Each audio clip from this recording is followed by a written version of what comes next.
Hi, everyone. Teacher? Hi. Hey.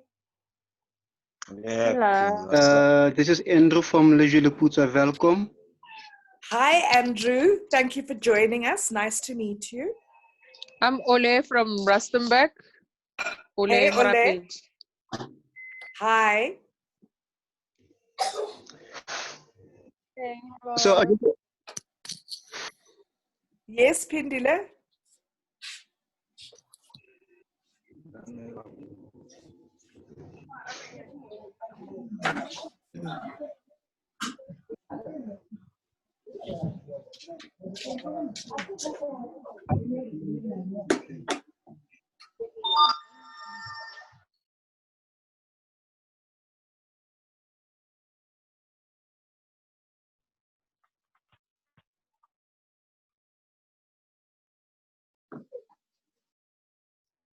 We're just going to wait for a few minutes to let everyone in, and then we're going to start.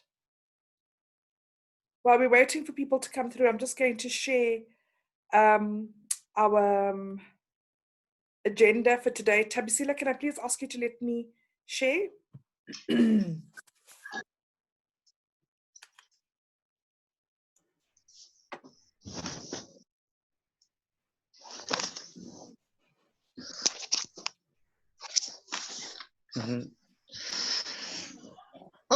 I've done.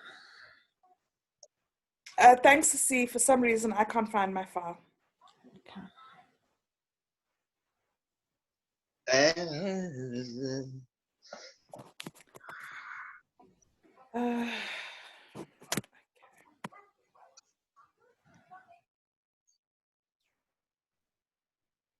Okay, let me just try and find this. Hi. Let me try and...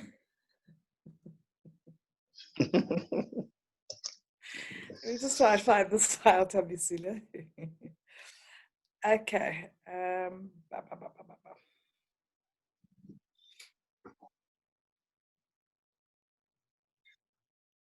Hi, everyone. My name is Eugene. I'm from the National Arts Council. I will be assisting with facilitating the session today. I am trying to share. Tabisila, can I ask you to mute everyone? Can everybody be muted?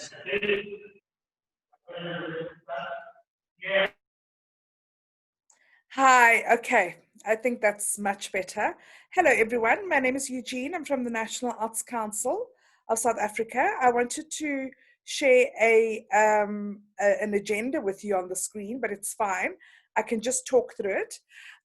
Thank you, first of all, very much for joining the session today, particularly that it was done all at very short notice.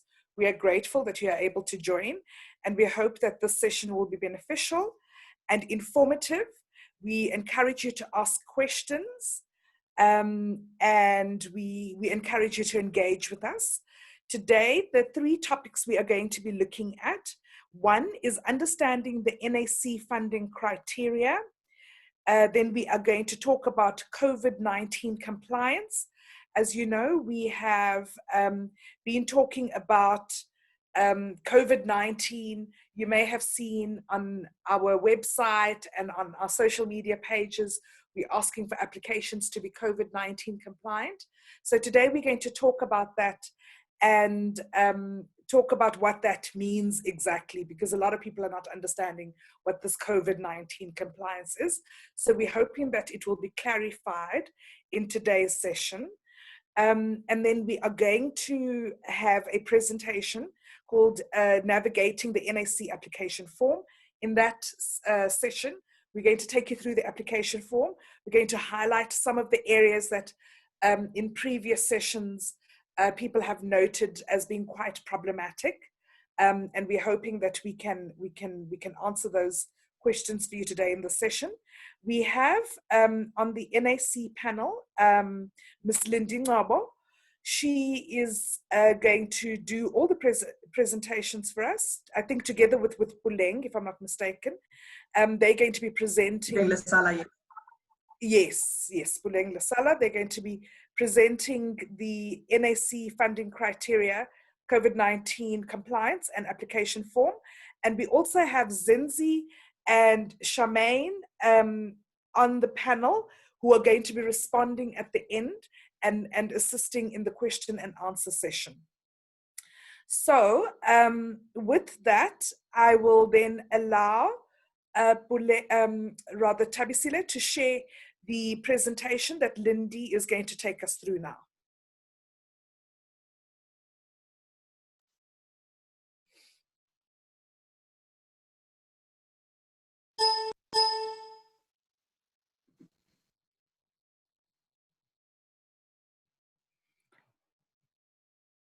Asikuva sis Lindy. Ovakali tu. Apologies. My apologies, ladies and gentlemen, I was muted. Can you hear me now? Oh, Sis Lindy, sorry, just before you proceed, I forgot to mention one thing.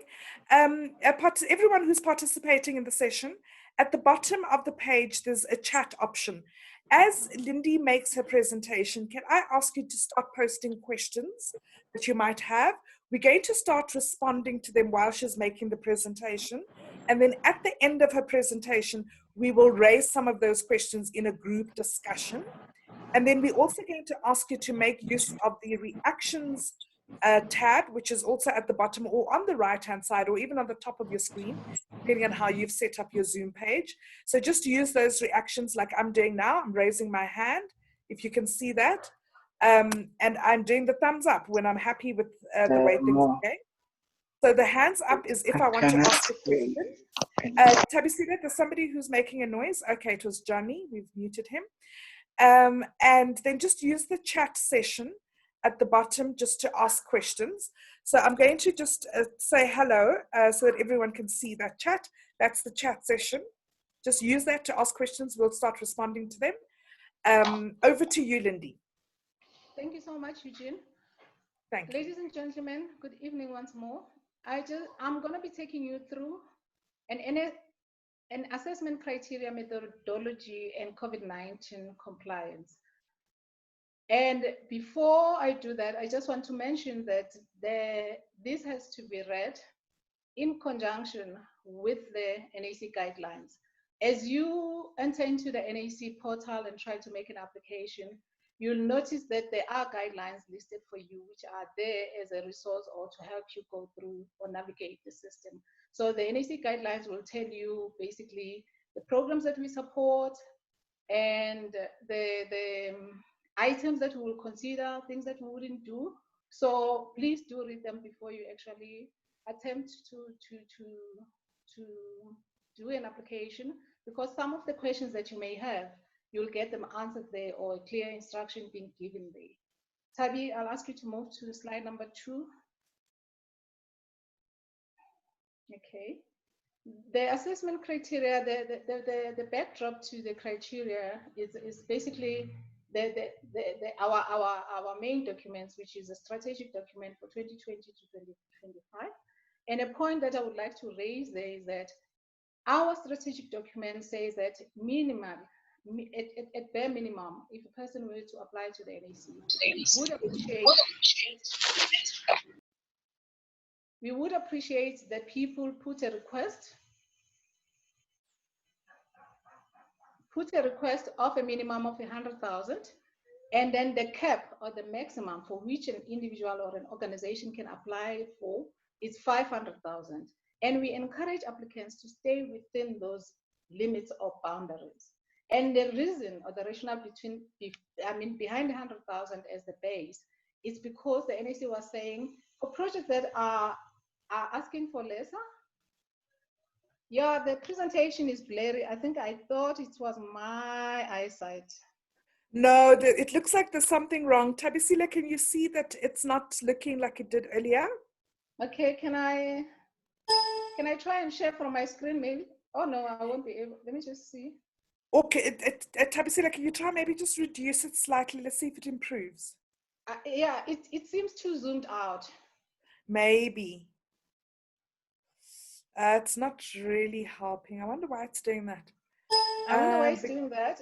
Tabisila, I don't know. can I just ask that you allow me to share? Okay, so stop sharing, Tabisila, and then let's allow Linda to share. Let's see if it and see improves. if I'm gonna be successful. Okay.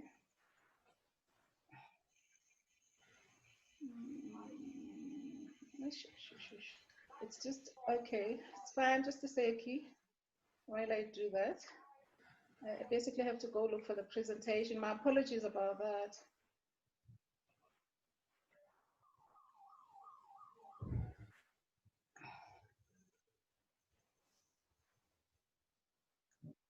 While we're waiting for you to Yeah. put that up, I just want to ask if everyone in the chat can just let us know which province they are from. So just put your province, just put the name of the province in the chat. Just a second. I think I'm gonna be there now. Sure, sure. Thanks, Amo. Thanks, Tsoane. Thanks, Precious. Thanks, Lerato. Okay. Thanks, Calvin. Okay. Thanks, Roxanne. Okay. Thanks, Danielle. Or Daniel, sorry. Okay. Thanks, everyone. Just if you can just keep doing that, if everyone can just let us know which province they're from. Thanks. Okay. Yeah, it's taking a little while. I don't know why am I doing that. Okay, it's fine. Just a technical glitch, people. Nothing to worry about. These things happen. Take your time, Lindy. Let's not stress. Yeah, I'm a little bit stressing now because. No, don't worry. Do we have anyone from Limpopo in the group? Anyone? You can do a thumbs up. And then I'm gonna share screen. And anyone from Mpumalanga?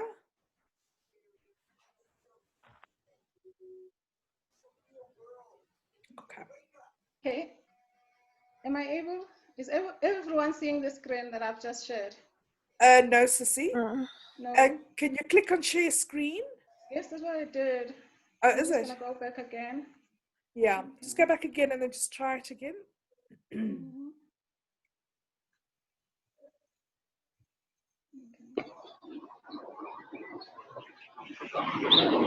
Can we please call Tabisila?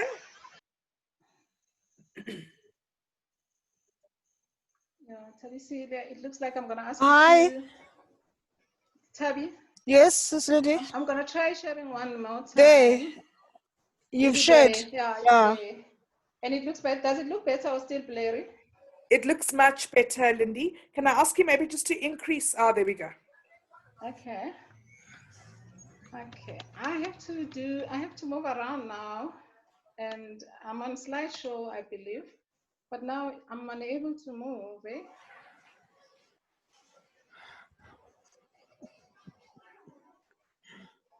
It says this is Palisa's screen. So Palisa's actually sharing. Oh, thanks, Palisa. Okay, I was trying to. Thanks, Palisa. Then you're gonna do the navigation for me. Okay. Yes. Thanks, Pali. Thanks, Palisa. Okay. Okay, I was on the point of the caps in terms of the minimum and the maximum to say it was 100,000 minimum, 500,000 max, and I was saying, do realize that you have to stay with your within those confines when you put across an application to the NAC. And the rationale behind the 100,000 is that we of the view that any organization or individual requiring a less amount of about 100,000, they should be able to get assistance from the provincial Arts and Culture Department, who can come with that kind of a budget. But when you come to the NAC, make sure that your budget is between 100 and 500,000. And then, Palisa, can you move to the second slide? Palisa, move again.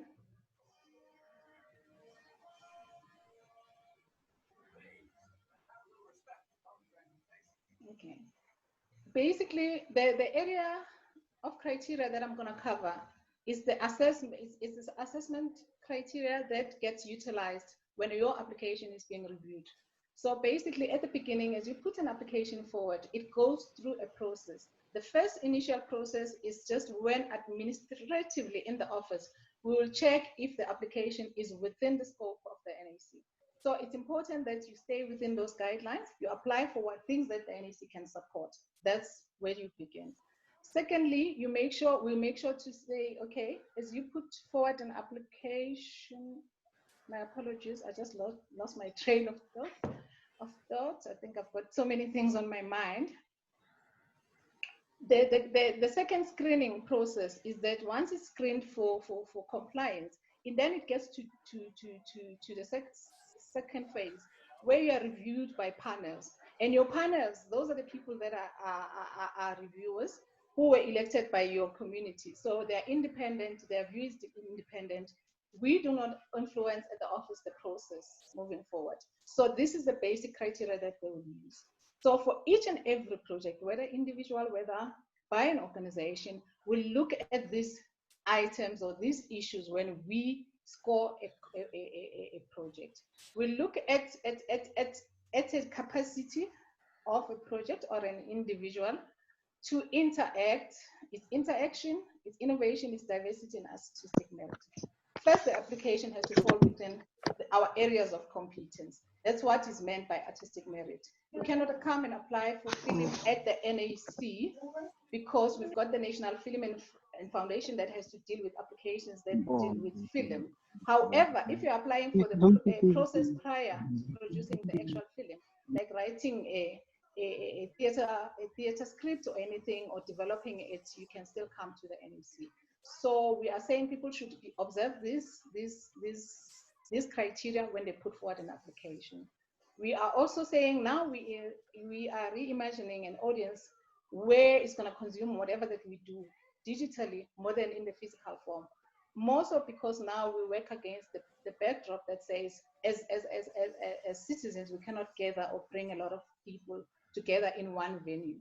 So in terms of the projects that we're going to be looking for this time around is that people should be moving to the digital platforms, doing things online rather than doing them in a physical format. However, if your project cannot happen online, maybe your target is not reachable online, and you still feel like there has to be some kind of interactive or interactive connection, we encourage that you observe all the regulations as set by the COVID-19 Command Council. The social distancing, the sanitizing of people and the environment and the spaces and all of that. So we look at the ability to transform the sector. The ability to transform the sector goes in two ways.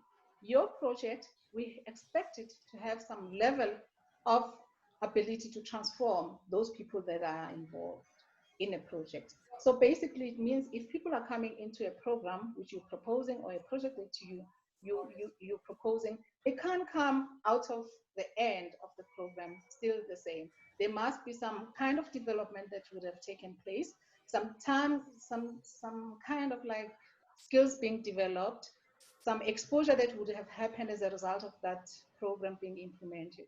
And we are saying on the other end, the NAC is looking at transforming the sector in reaching out to everyone and in equal portions. For an example, we do know that people in the cities like Johannesburg and Cape Town and Durban, they are so well resourced, they have all the things close by. But for our people in the urban areas who are very far out, we still have a duty to reach them out in order to provide for opportunities and not have the preferences. We would rather give preference on projects. We'd rather give preference on projects that come from underprivileged provinces rather versus the overfunded metros. Then we look at a capability or a capacity for a project to impact onto the community, to even sustain itself over a long period of time, whether the project can be multiplied in one way or the other by saying in the same community, can another person be able to do the same project, or can the same project then be delivered to a different, aspect of audiences. For an example, we do realize that as much as we are a national office based in Johannesburg, we still have to reach out to all our provinces. And we know that some projects will be unique to a particular province, but we do realize that we need to just make sure that if your project comes to a particular province, it should have that impact to say it can extend beyond the province, it can extend beyond the community. So can you move? Balisa, can you move to the next slide? The next slide talks to 3 areas of criteria: is global recognition, increased access to markets, ability to change the view of the art. We are saying, in terms of global recognition, we operate now in a global world. A project in one way or the other will be acknowledged, can extend outside of your community. By globally into saying other countries or outside the region, outside the borders, or within your local boundaries, within your district. So we treat every project individually. We cannot compare projects because some projects will be small in nature and they will require a lesser budget.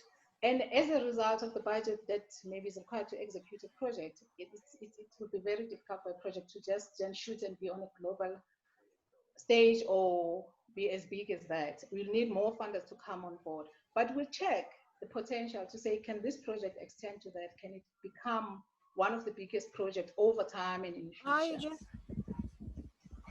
Hello. Okay. Increase access to market. Our aim or the intent of pumping money into these projects is to say, the application or the proposed project or the organization should demonstrate how they intend to reach such an audiences. Is the audience, you have to be able to define your reach to say, is it audience within my community? Does it extend out of my community? How far does it go? Because the intention of giving you funds is to make sure that you reach out to the market. So it's basically important that when you put a proposal, you also inform us to say who are the intended beneficiaries of the project, who is the intended market for the project. Have you gathered some market research or some kind of intelligence to say, yes, this project is needed? So all that we're trying by giving you money is to just allow you to break those boundaries or those limitations and be able to break into that market. And then the ability to change the view of the arts. As you know, as the NAC, we advocate for the arts, and the people that we support, organizations that we support, should be in line with our mandate or objectives. They should be able to advocate for the arts. That arts can change the view of a community. Through arts, we can teach one another. We can appreciate and enjoy it, you know. So, Balisa, I'm going to ask you to move to the next slide.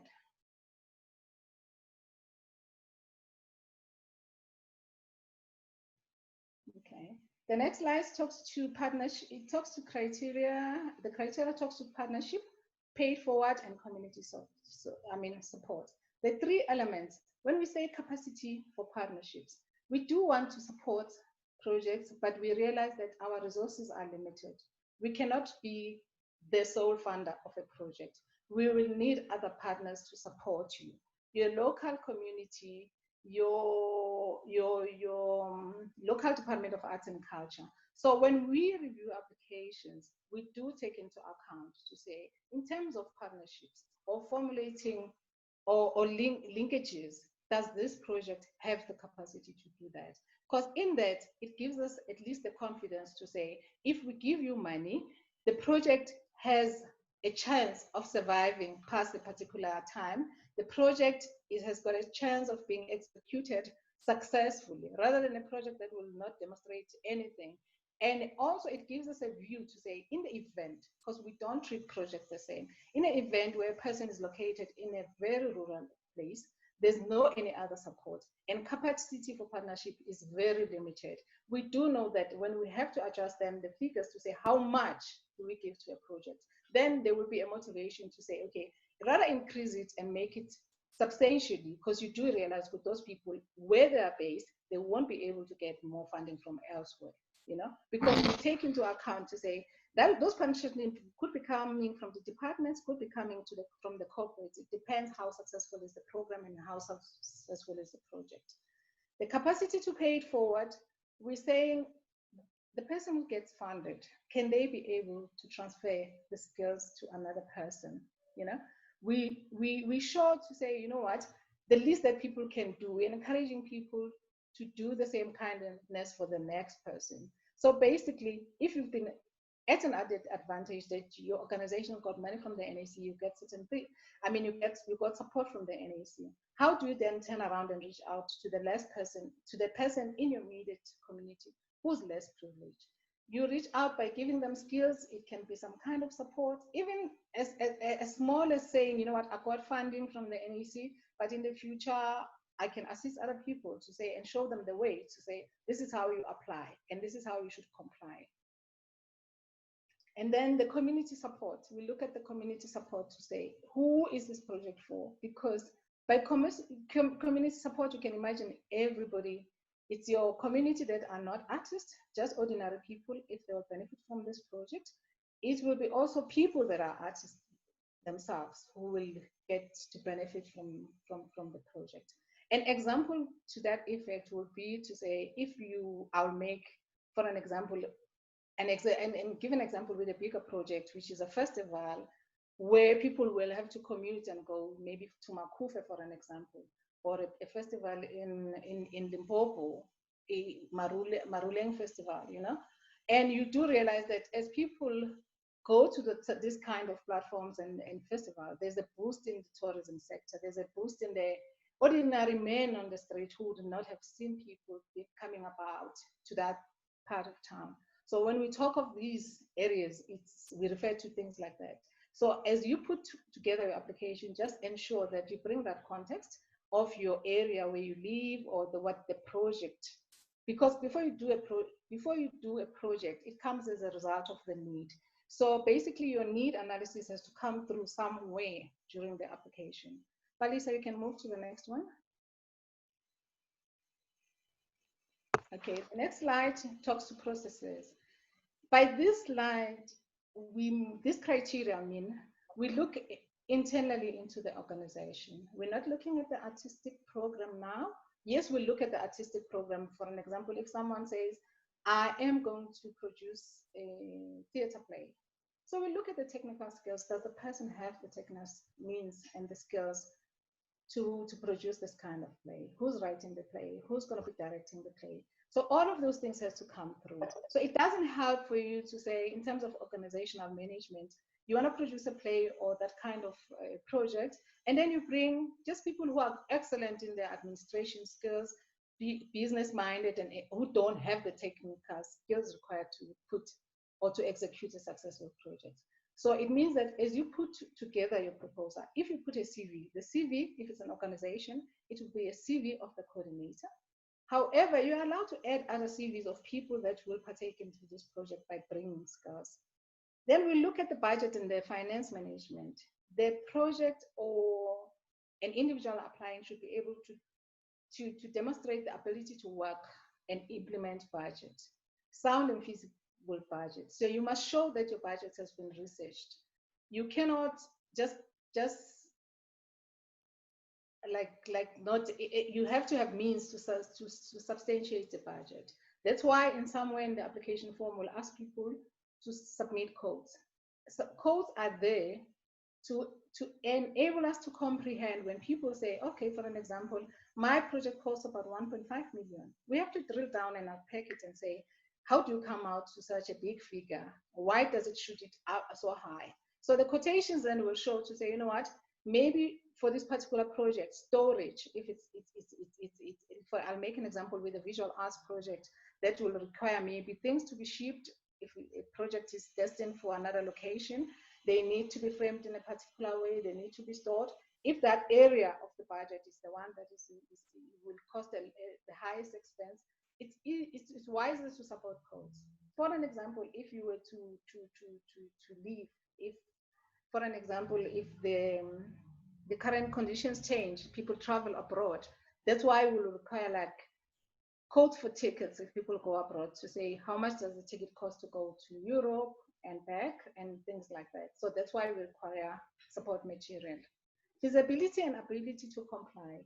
We have a contract as an organization that we put forward. Once we enter into a contract and say, this is how much we give you, we also check the capacity, whether you'll be able first to claim the money, you'll be able secondly to use the money appropriately without misappropriating a cent, because we have to account for these monies. You'll be able to submit all documents to comply. And by making a statement to say, don't misappropriate funding. It's misappropriating funding if first you present to us a budget that says, I'm going to be doing and paying this much to whatever. And then there's an increase in budget. When we contract and say, revise your budget, and then it's just, it comes back where you paid or used the money and it's tripled. The expense was this much and then it went 3 times higher. And then we'll sort of like investigate to say, how did it come about? So from the onset, the project is adjudicated against that. So we can move. Palisa? Okay. Then there is a scoring that is going to follow on how we assess the project. So based on the program areas that I've just elaborated on, we will score projects. And then because we're using an online system, as each and every reviewer score a project, it's going to be worked out on average, where it's going to be said, okay, for all projects maybe that are scoring over 50, then they become like the ones that are shortlisted, and then they will use a mechanism to say, then how much do we give to each project? So, Palisa, can you please move? Okay, there's a scoring system. The scoring system speaks to we're scoring projects out of 5 and out of 15 per area, and based on the previous, scores of being excellent, poor, and yeah, and good, yeah. I'm just checking the screen in front of me if there's not an area where I did not talk to. It seems like we've covered all the areas. We can move. I think the last slide speaks to the COVID-19 compliance. The COVID-19 compliance speaks to the regulations. We do know that as we move to levels, like now we're in level 3, each and every province, each and every nationally, the department, the command council keep on updating the regulations. Right now where we are allowed to meet at the maximum of 50 people. Should you propose an event that will require people to interact, you have to make sure that people are less than 50. There's the room where you're making the presentation allows them to have a space of 2 meters. Every place and surfaces are hygienically clean, or people are sanitized. You have to adhere all of this. And then I will encourage everyone, we will send after this presentation regulations by the Department of Arts and Culture, because as we move through levels, we've got new regulations that keeps on gazetted all the time to say, this is what people are to observe. While we have said that, we just want to encourage to say, the best way or the preferred way of doing things now is that where possible, if it's possible for both the person presenting the project or the organization presenting the organization and the target audience, if they're able to be reached through an online platform, we're encouraging people to move to online streaming of events, so that we don't see a surge where through the creative sector people have to meet frequently and all of that. Because as a country, we don't want to go back to the other levels, so where we need to go to level 5 or any other thing. So basically that the COVID-19 compliance stick to the regulation on its current forms. As they get updated, things can change, but we expect that once an application is funded, once an organization is funded, it has adhered to the COVID-19 compliance. Thank you. Thank you very much, Lindy. I'm going to take a few questions now before we move on to the next presentation. And in fact, I was busy responding to Calvin on the chat, who is asking how long does it take for one to receive funding? Lindy, if you can confirm and agree with me, we are trying to work towards... I did answer it. Sorry, Eugene. I did tackle it but I think Calvin asked it privately to me. What I said, for the benefit of the audience, what I said to Calvin is that the outcomes will be published on the 30th. So if you are one of the successful applicants, you'll be able to receive funding or accessing funding before the end of July. So that includes signing, getting a notification, signing of the contract, and also implementing your project. Thank you, Puleng. You might as well respond to the next part of the question, which says, what are the steps that we will follow to ensure that funds are used or consumed properly?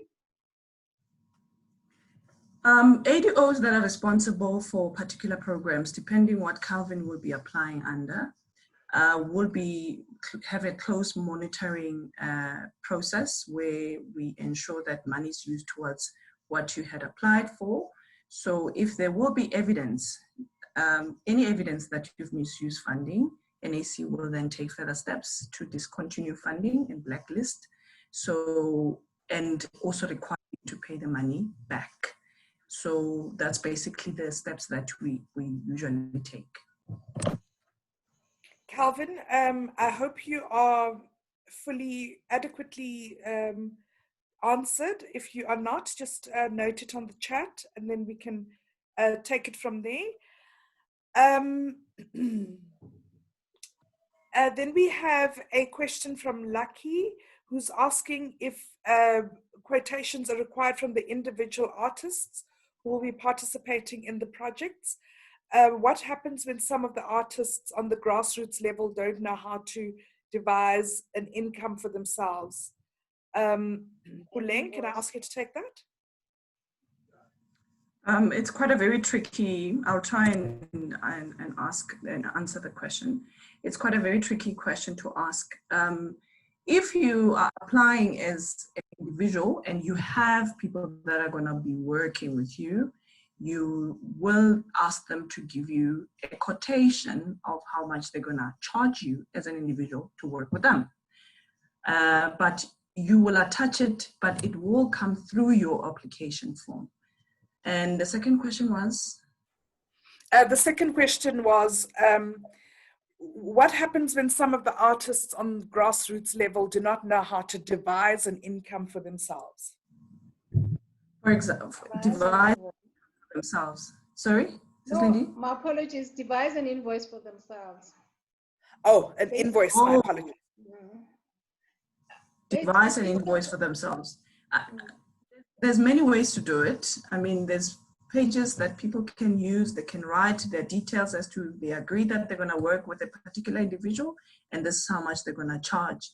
And of course, it will have your personal details. We need to have that information so that we can verify and get like thorough information as to how is the arrangement and is there any contract that has been signed and is there any agreement between the two of you.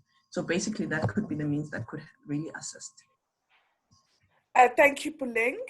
Another one, Puleng, from Lucky. It says, sorry, not Lucky, for Lydia. Will it be helpful if the project also speaks to the current COVID-19 crisis?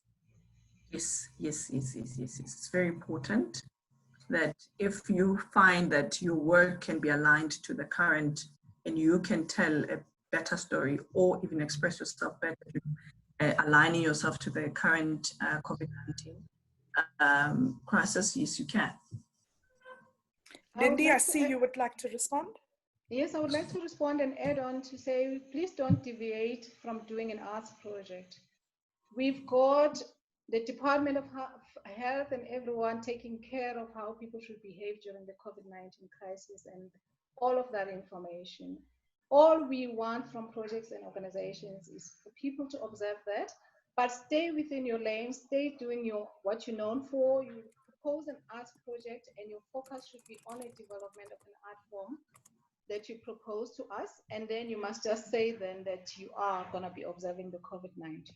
But we've seen projects that unfortunately we have to decline where people say, I'll be telling people how to wear a mask appropriately during COVID-19.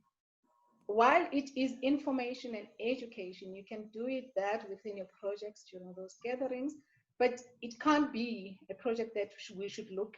It can't be a compelling proposal to say we need to fund it because you mentioned the current state of affairs. Thank you. Thank you very much, Lindy. Question that we have from Johnny is, can I be funded if I'm a freelance artist and not registered under any organization? Yes, and you have to apply as an individual. Okay, Johnny, you got that. So it says, yes, you can apply. So you don't have to apply as an organization, but you can apply as an individual artist. There are two types of applications, as you'll see now when we go into the application process. One is to apply as an individual, and one is to apply as an organization. So you will choose how you want to apply. In your case, if you're not with an organization, you'll apply as an individual. Okay, somebody else is asking, how are payments processed? Is it in phases or is it a once-off payment? Buleng or Lindy? Do we have Zinzi here as well? I know that Zinzi was also going to be joining. Perhaps Zinzi will take some. The platform I can answer that question. Oh, that is but I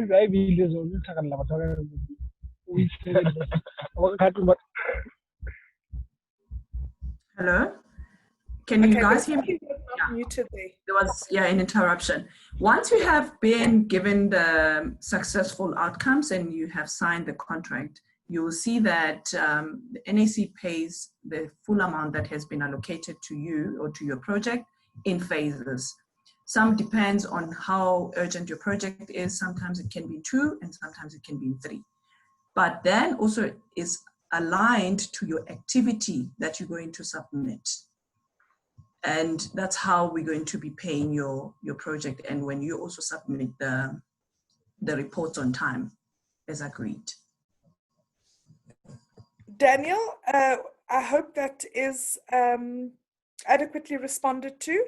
Then we have a question from Mavis, who says, when we apply for a project after being funded, how long am I given to carry out the project?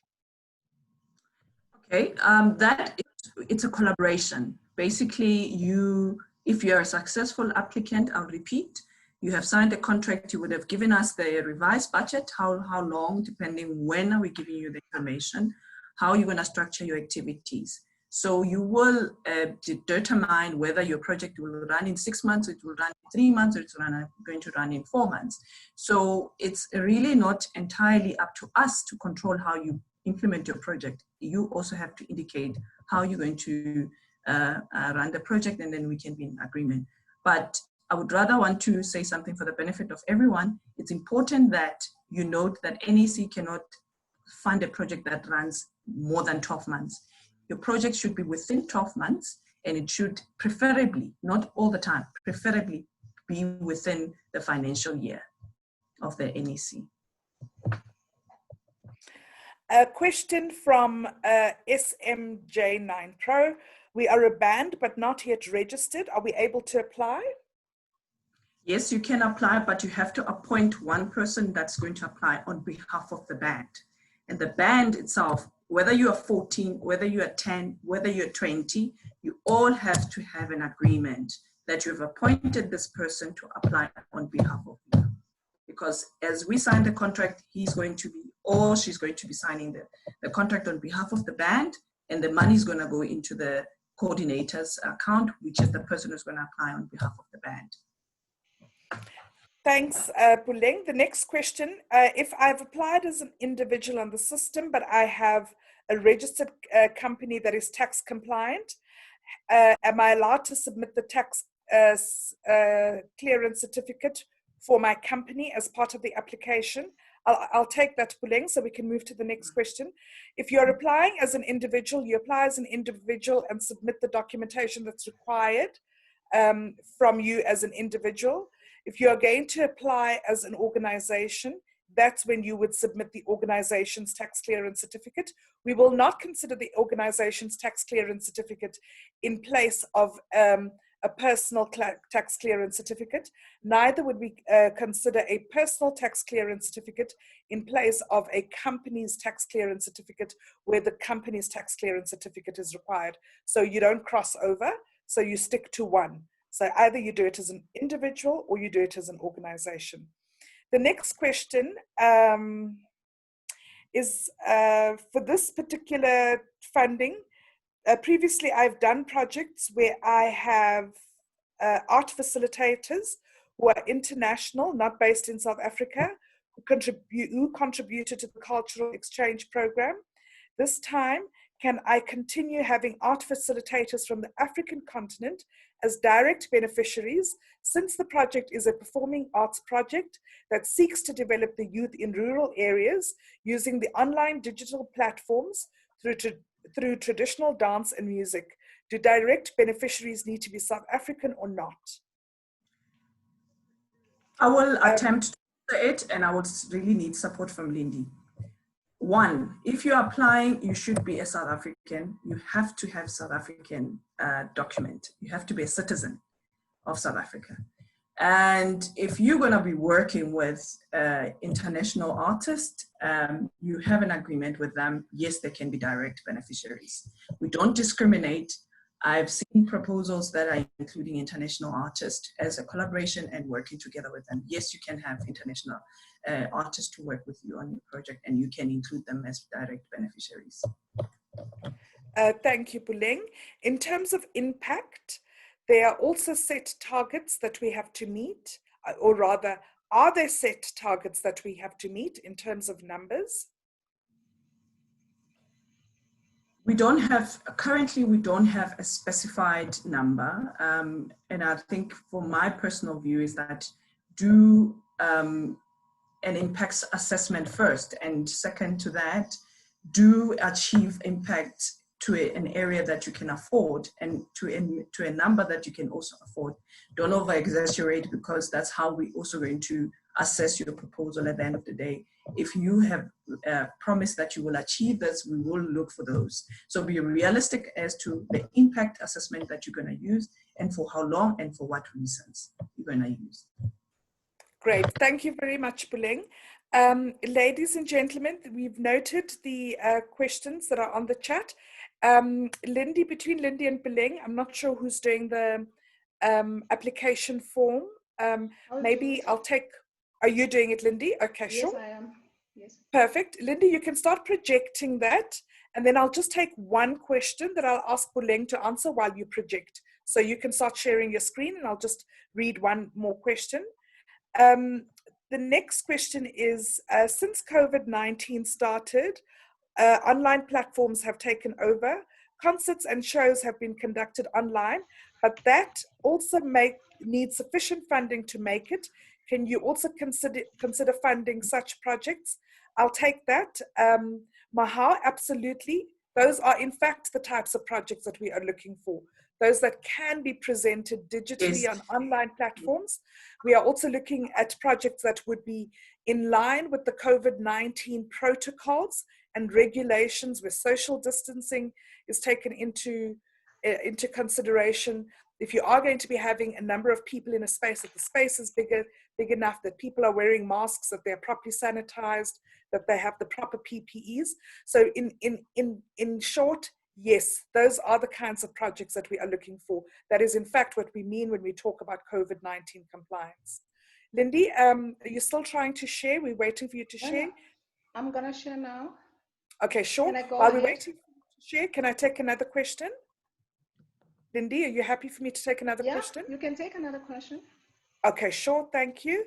Then we have Calvin, who's saying that, as an example in his case, where he's a young man who has established a small production company that specializes in art, and where I have already established myself to a certain extent. What are the chances of receiving funding and meeting me halfway? Calvin, simple, apply as an individual.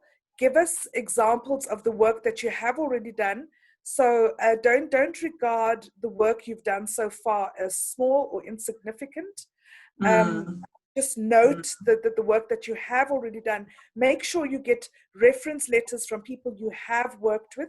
Make sure you get reference letters from the people within the community that you are going to be working with. Include that, but absolutely any work done in the arts is important. There's nothing too small.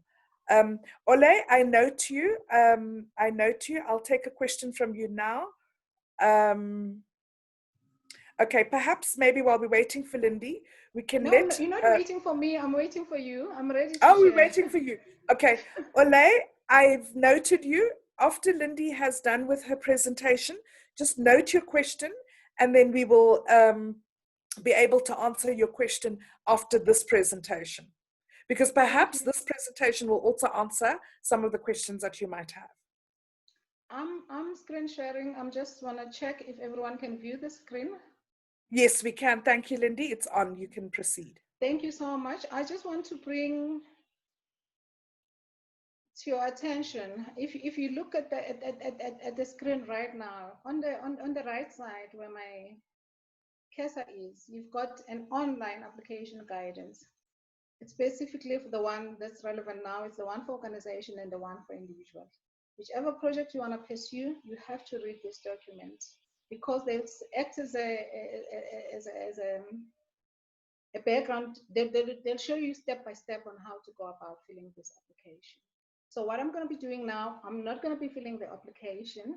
I'll be just highlighting the areas and addressing the concerns or issues around each particular area.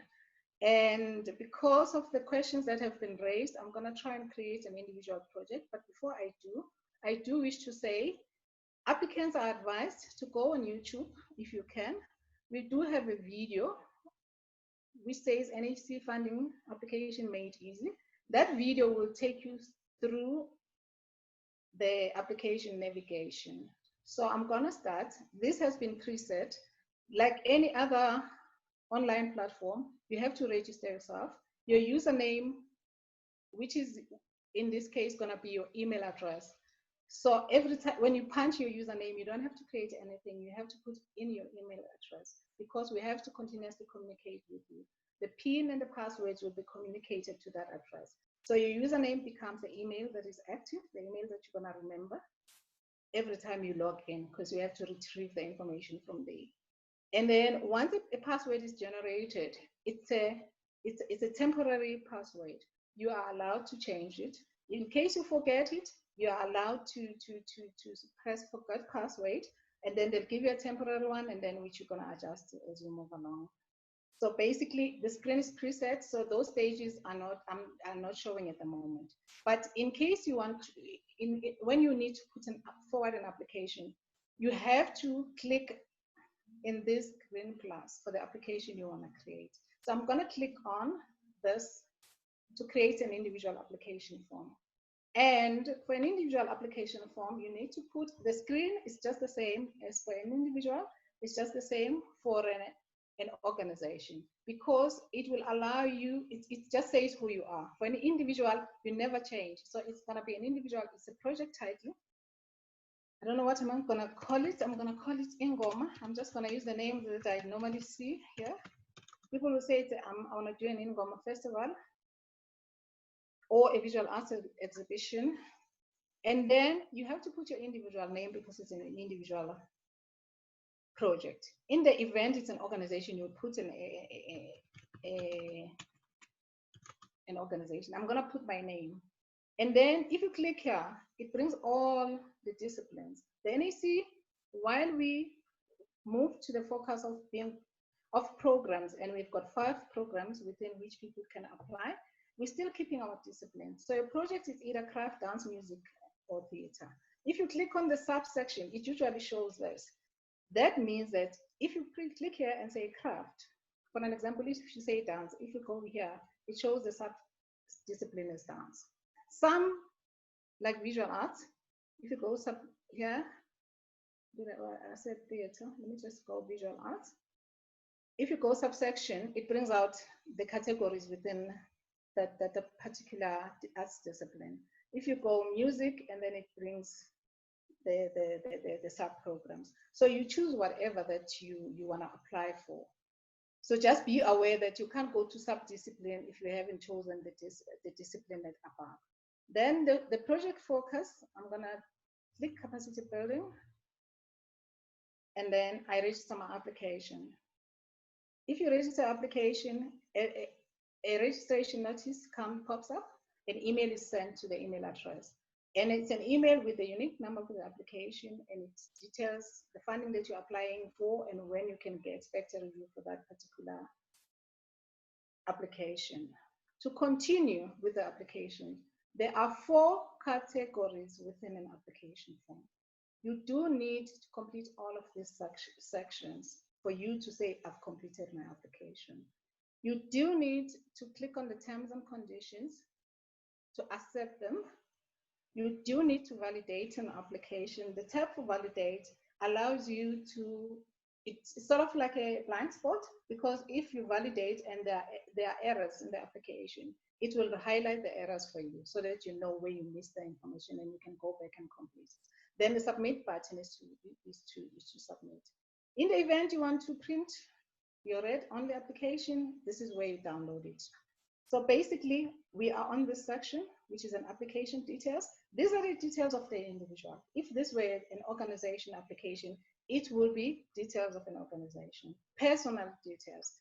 Automatically, because it's an individual, it has put my names in, plus it's preset. That's an email that I logged in with. That's a number. To highlight the areas, on the area of the mobile number, the mobile number has 10 digits. If you enter less numbers, it will kick it out. The system will kick it out because it wants to read as it's preset. Your ID number has to have 13 digits.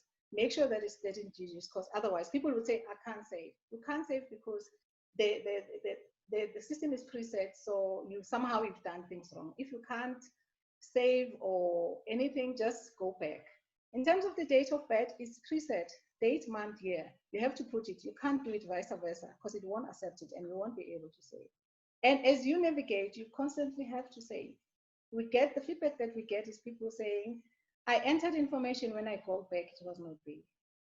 This is an online system, so as you go along, you have to save, because if it cuts you off for whatever reason, you disconnect from the internet, anything that's not saved, when you come back, it's not going to be there. So it's important that as you move along, you continue to save. And the red marks or the asterisks means that you have to, it's compulsory that you complete the section. For an example, here we've got the current municipalities. It lists everything, but if you pick up the province and you say Eastern Cape, for an example, where am I now? Well, I don't know what happened there. Okay, this is where I am. Eastern Cape, it's sort of like we'll scale down to all the municipalities in Eastern Cape, and we can pick up the relevant. It's here.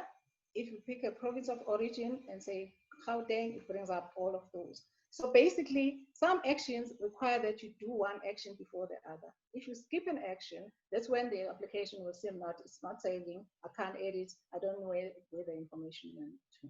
And then once that section is done, that's the personal information. Nothing has been said about the proposal. You skip to the next section.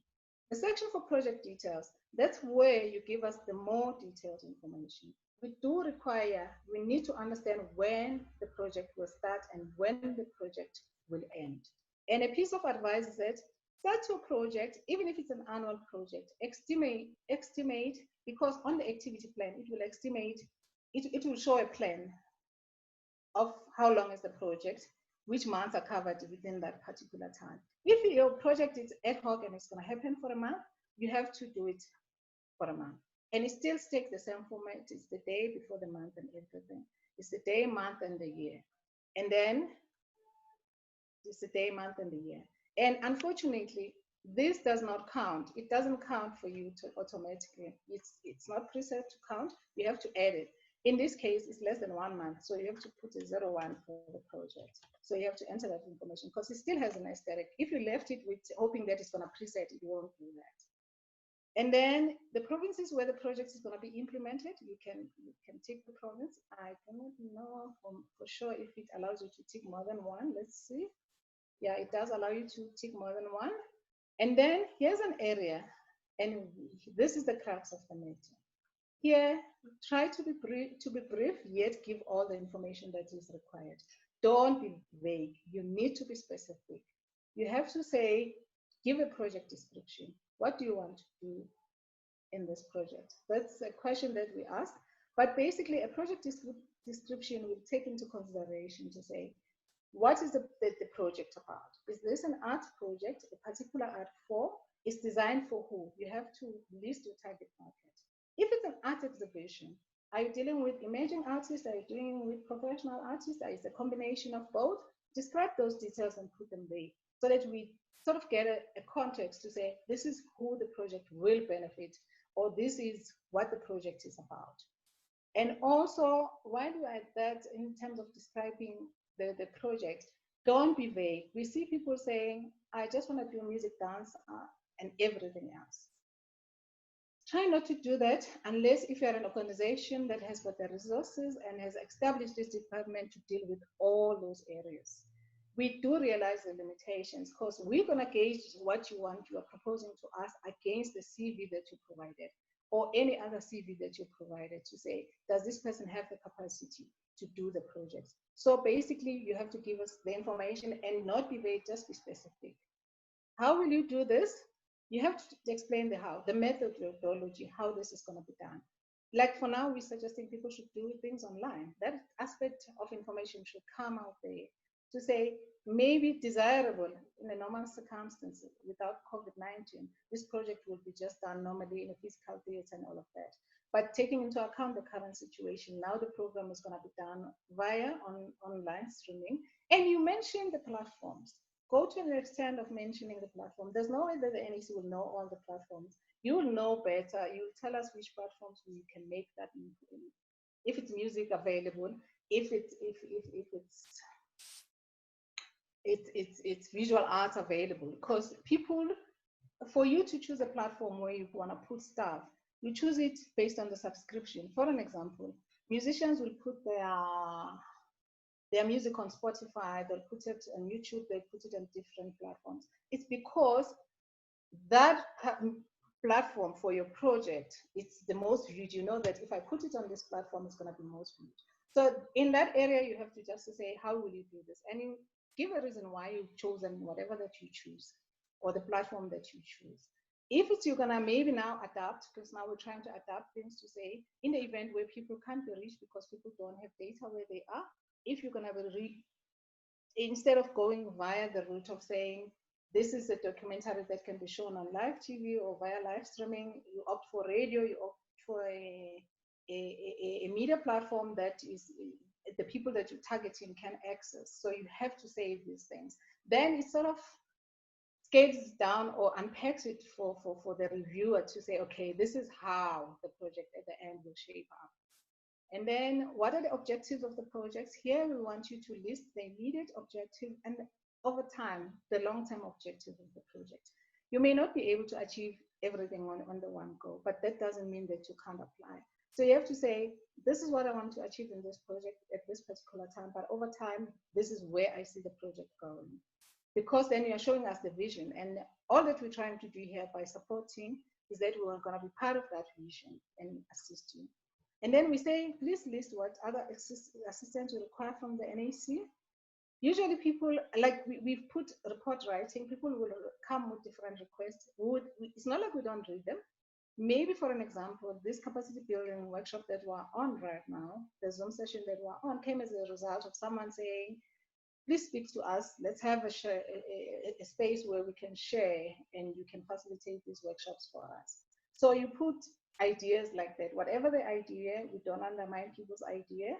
We'll just check if we're able to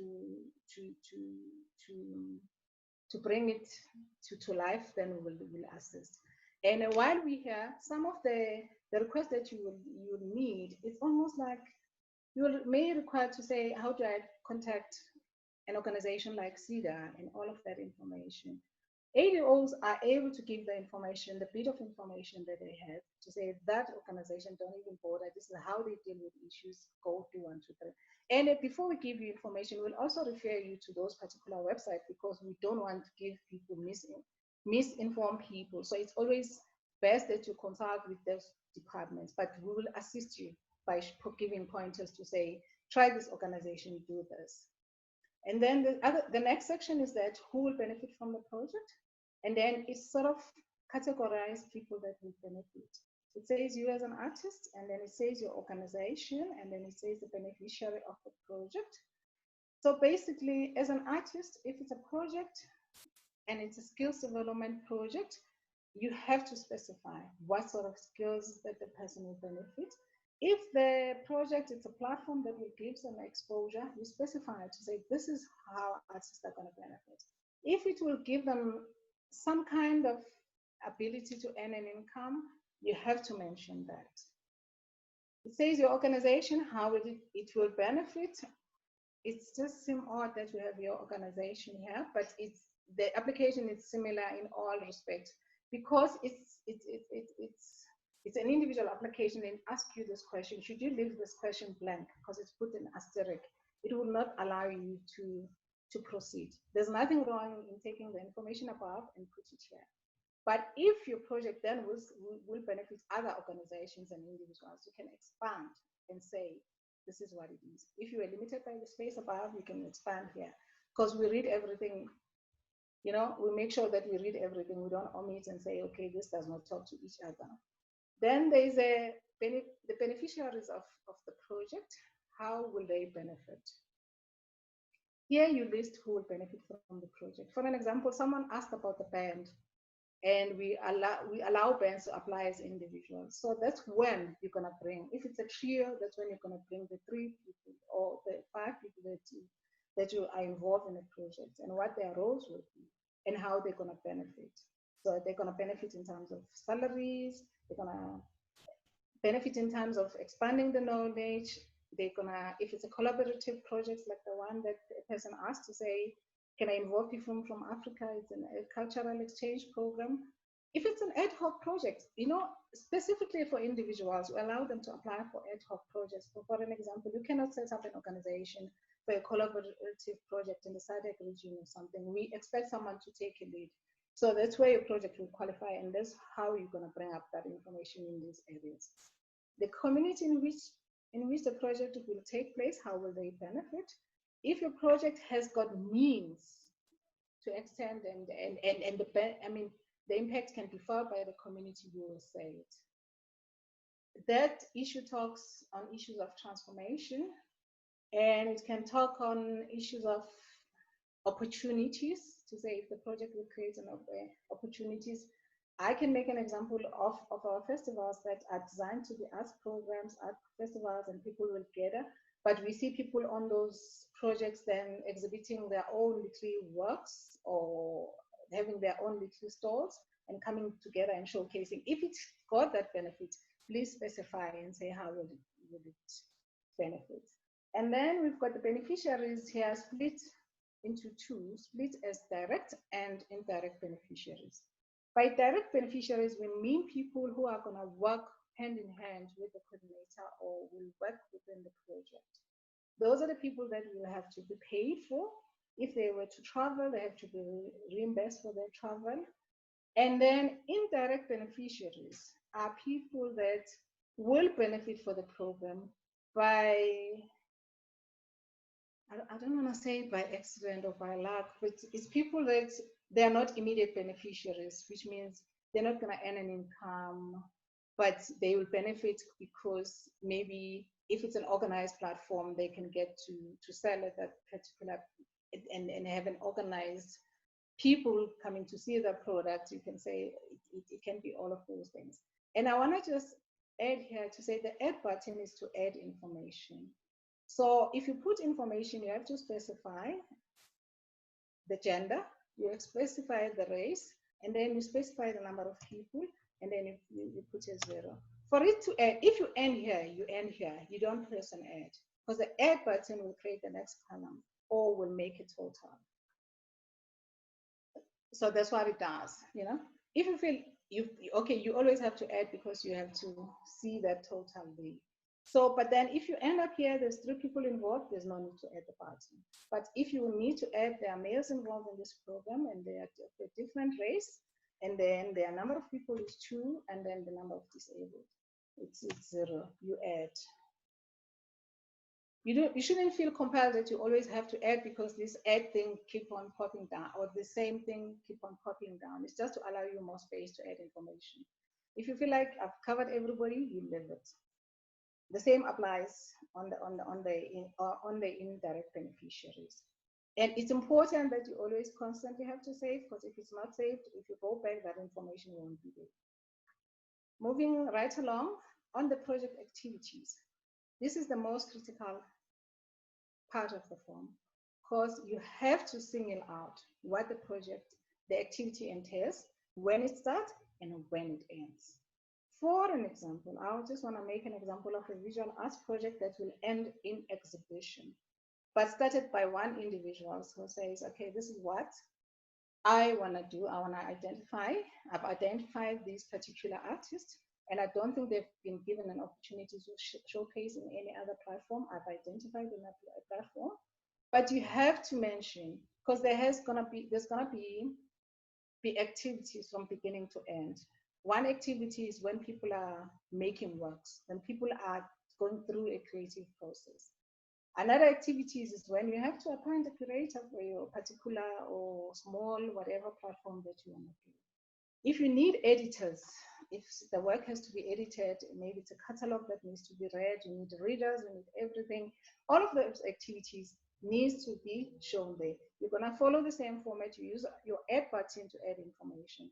In terms of your calendar, it's preset, it's date, it's day, month, year, day, month, year. If you swap it around, the system won't take it.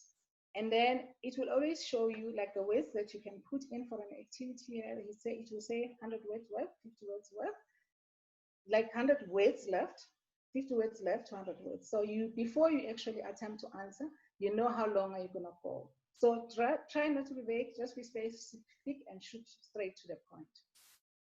And then the core team, this pertains to the people involved in the project now. It's not just only about the coordinators, it's the other people that are involved in the project, which you have to add on, just to show that you've comprehended, you know where the project is gonna go, and you know who else has to be involved or where you're gonna rope the skills. And it also gives the NAC the confidence to say, okay, even if this is the first time application or this is the first time project proposed to us, if we were to take risk with the project, but at least all the puzzles are well placed in place. A person knows this is going to be required at a particular age, it's a particular time, and so on and so on.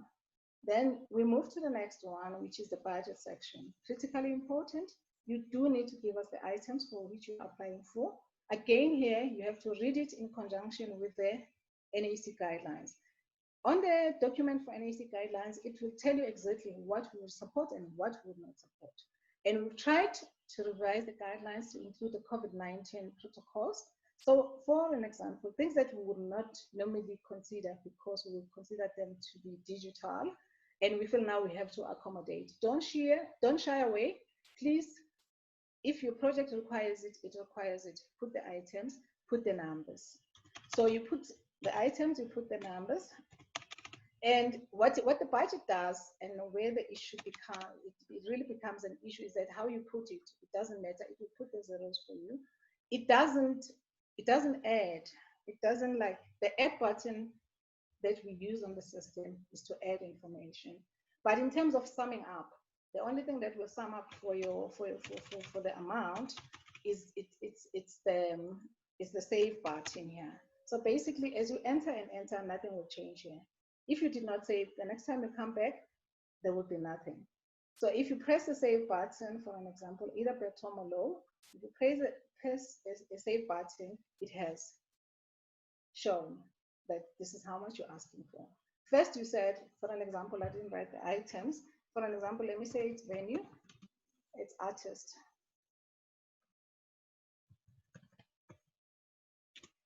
as artist fees. So basically, you said here for the venue you require 10,000 and you require 10,000 from the NAC. Artist fees, you're requiring 100,000, but you want 1,000. It's just an illustration. It will show to say, okay, overall budget is 110, but you're requiring 10%. Just make sure that these things are aligned. This is how the alignment should work, and this is where we find a disconnect, where a project activities have been laid out and a person was just so brief with information, they didn't give sufficient details.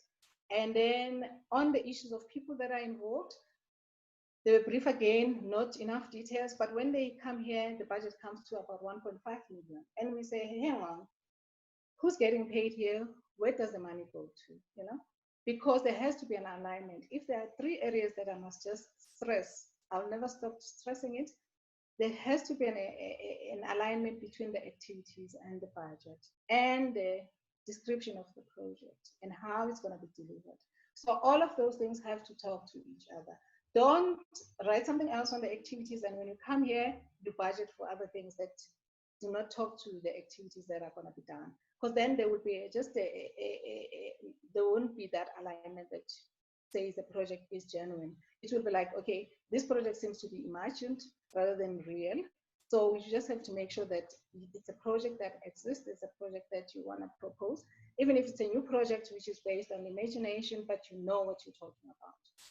In terms of the other sources, confirmed and not confirmed, you also have to list those funders and then the amount.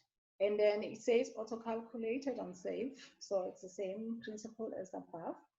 And then in terms of the funding numbers, this information is critical. People tend not to say how much they've been funded before by the NAC, but it really helps because as the NAC, we also have to go back to our record to check if we funded each and every person that applies.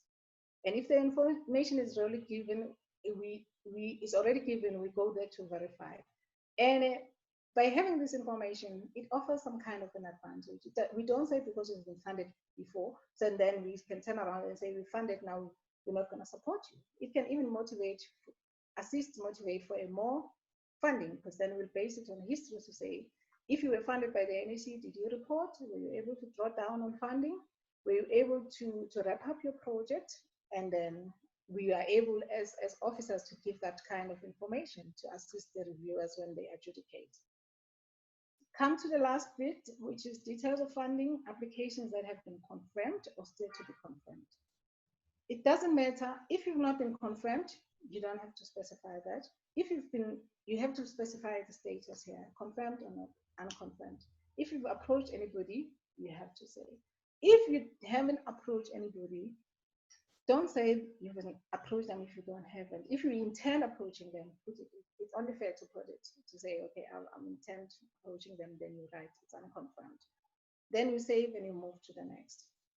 The last section of the application talks to uploads. The top section talks to the formats of applications that you can download. You can download, you can attach your zip folded files, you can attach documents, your Excel spreadsheet, some kind of data, anything that's text. What we're seeing a lot with the limitations, people are sending us sexual material. I really don't know what to say, but we still take it to a certain extent as valid because it's like red on paper. But if you can, if it's really not troublesome, please get your stuff scanned properly and upload it. We do want a certified ID, and the reason people will just place an ID, it's easier, it makes it easier for all of us if it's certified, because if the ID is old and it needed to be renewed, it would have been renewed. It won't be an issue because we see different kinds of IDs. People where a photo is almost even coming out on its own. So we wouldn't know whether you just placed another photo of the ID. So that's why we prefer it certified to say at the time when it was certified, it was an original document of some sort. The tax clearance applies to both organizations and individuals. Please do know that as an individual, if you go to SARS and request a tax clearance for good standing, they will be able to issue But if you go and say, I just want to register, there's a difference. Some people will upload documents which says notice of income registration. Such doesn't ask you a lot, even if you are not on the tax bracket. If you go and, my apologies, if you go and ask them for a notice of income registration, they will issue you with a document, but that document is not a tax clearance. Even if it's an income assessment that shows that you are clear, but they're still not the same document. So rather be on the safe side, provide the tax clearance certificate. Organizations have to provide the tax clearance. To emphasize again, you can't then swap around and say, because I'm an individual in my company, it's a company, I'm the sole owner, so I can put the tax clearance for the company. It doesn't work that way. We cannot replace document with the other. In terms of quotation, you have to provide the quotations for the areas. You don't have to provide quotations for each and every item that you've asked, but there will be areas which really will require quotations, or where we feel there's a need to substantiate, where you're asking just a lot of money for a particular item, and then so that we can justify it, why do you need it. Buleng did expand to say, you can ask people to even write in a formal letter and put their contracts to say, this is what it is. I've been asked to direct this play, and these are my fees as an artist. So the CV of a coordinator, it has to be a CV or a bio. If I may pause right there, we get CVs where people will say, it's more, try to make not like create something that is not there, because on the issues of capabilities, we check your CV. If you feel like your CV comes from a different industry, it's not related to the arts, yes, you've got this fantastic idea and all of that. If you're not an artist, you are not an artist. Don't even, because we're gonna look at that CV and we'll say the person doesn't have the requisite skills required. Rather, let it be the person that has the skills, because their CV will be used as a gauge. It will be used to say, okay, can this person be able to execute such a program? Is there a capacity to deliver on this proposed project? Then the bank statement, people send us bank statements that are password protected. If your document comes from the bank and is password protected, give us a document that's not password protected. But however, if it needs an ID to open it, somehow you have to mention it. So you rather just give us a document that we'll be able to all view, because we won't be able to if it's password protected, we'll regard as the document as not there. People tend to erase the monies that are there or anything that is there. It also defeats the same processes. Like you want to go with the NAC a little while or a mile, but you still don't trust this. And I just want to say, we don't use people's bank statements to actually say the amount is available. I mean, you're gonna get funded now or you're not gonna get funded. So for us, it's immaterial, but however, it's just for our record so that we do know that in the event you are granted, you do possess a valid bank account and an active bank account. So in terms of the samples of work, we ask people to upload whatever that they have. And I do realize which other people will not have printed materials as samples of work. Maybe it will be difficult to find who did that project on a very small scale, and you've motivated how it was a good project, but you don't have any written materials. Because it's a sample of work.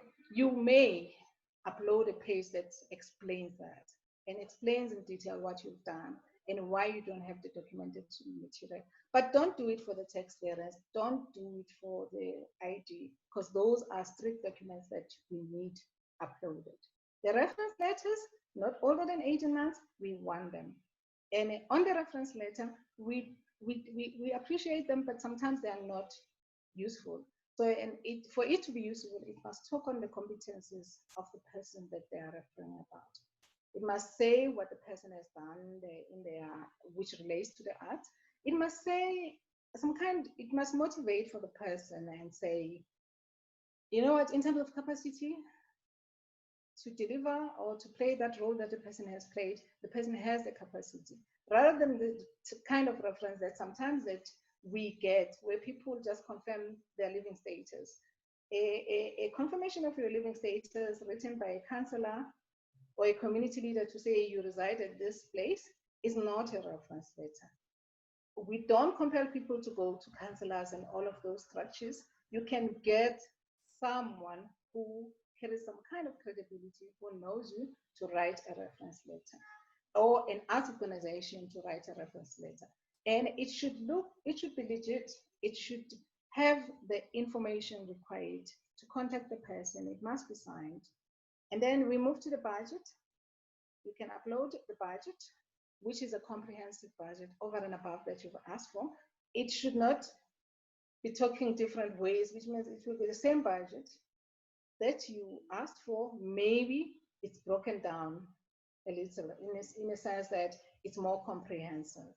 And then for capacity building or any other project that involves more people, we do require that you add the CVs there, the facilitator CV.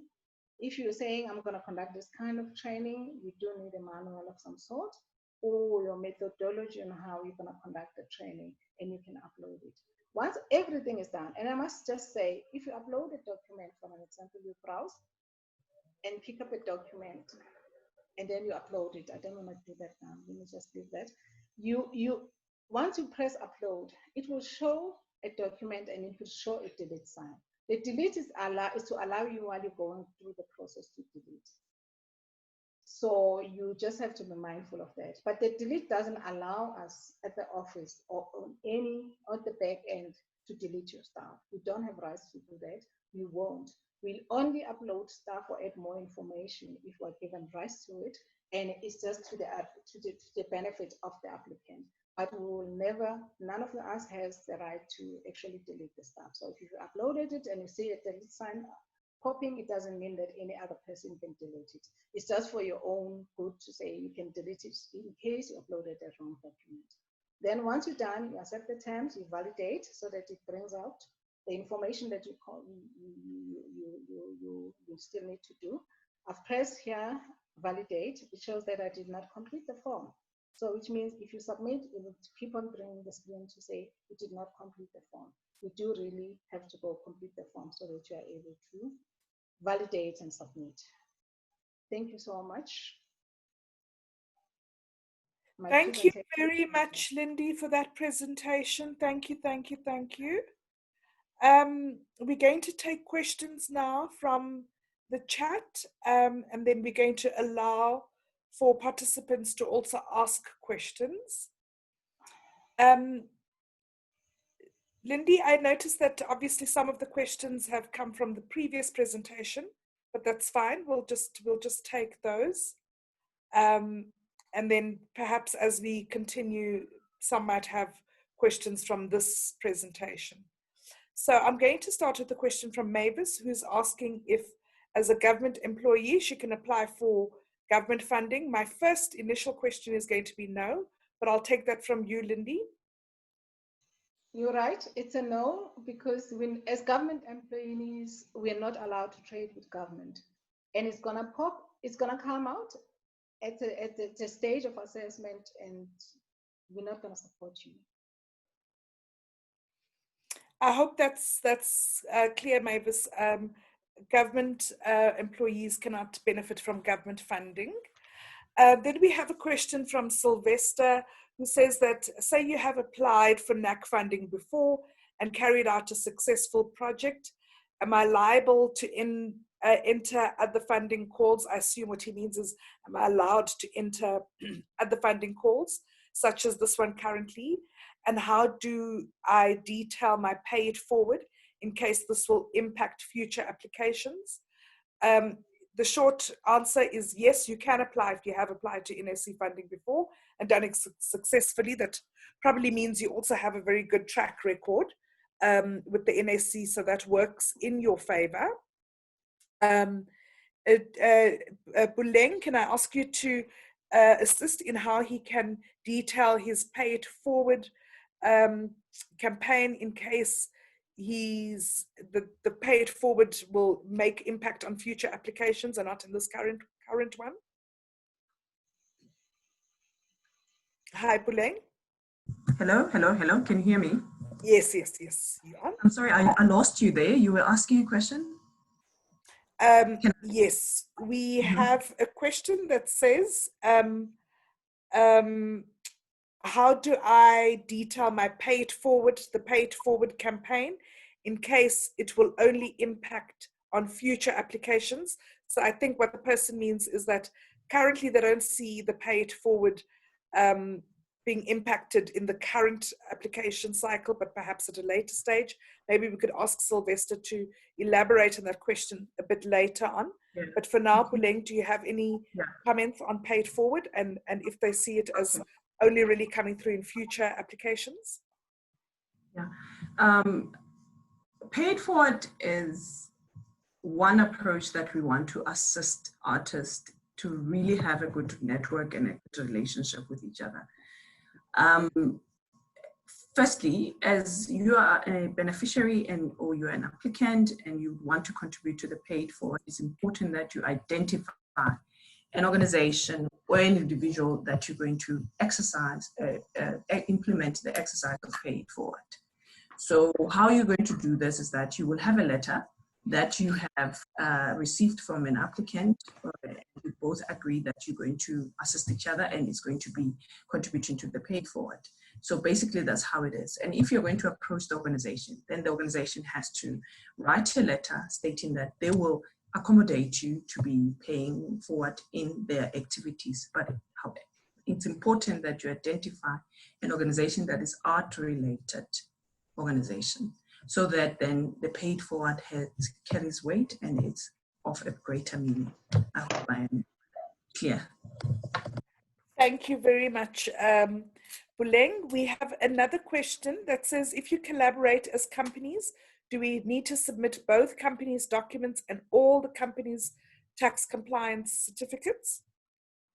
No, one organization has to be the leader. And if you're in collaboration, again, I'll repeat, whether you're an individual, whether you're an organization, there should be an agreement so that it can be clear to the National Arts Council that there is an agreement that you're going to be implementing a project in a collaboration form.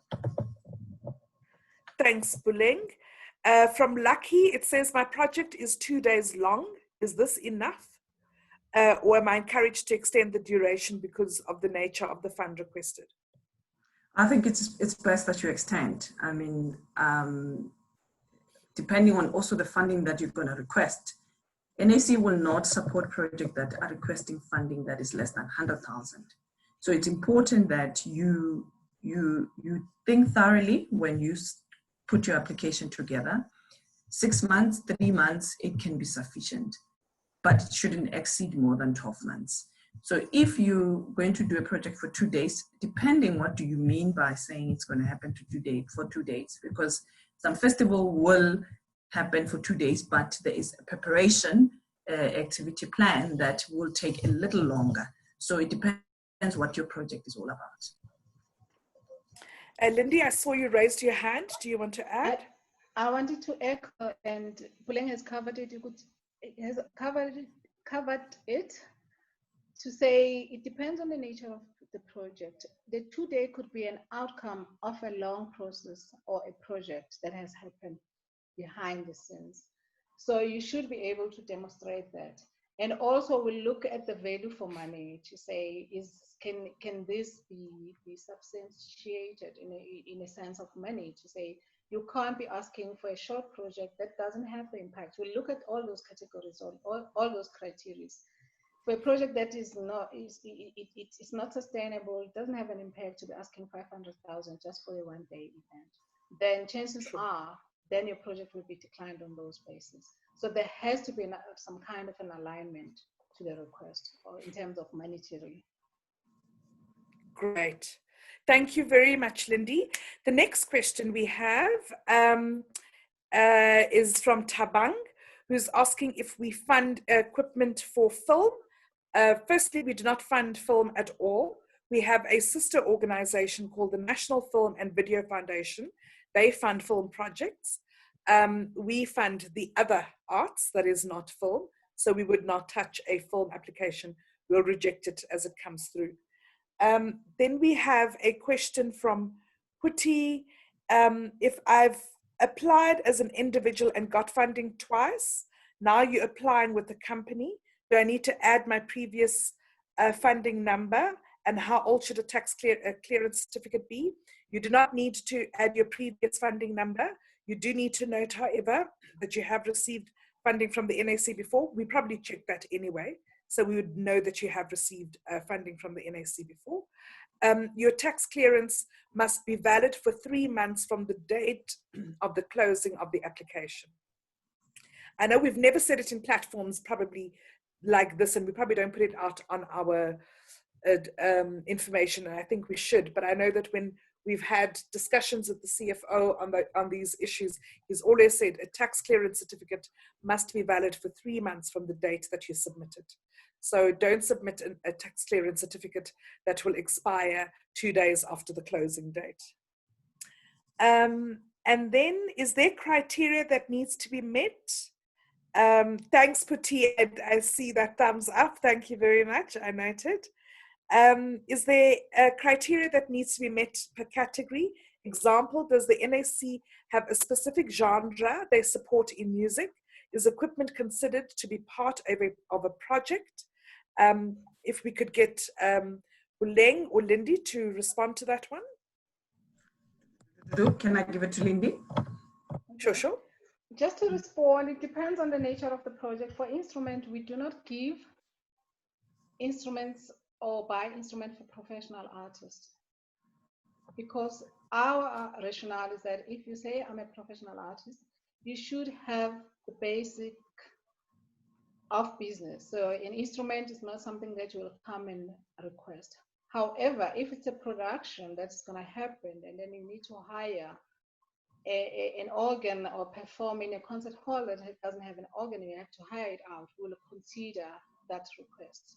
And then in terms of like maybe music development projects where you're going to be teaching, we know that in terms of teaching, each child needs to have access to an instrument. If those instruments can be catered for, stored, be insured, or they are rented out from a music store, we'll provide you with the funding for that.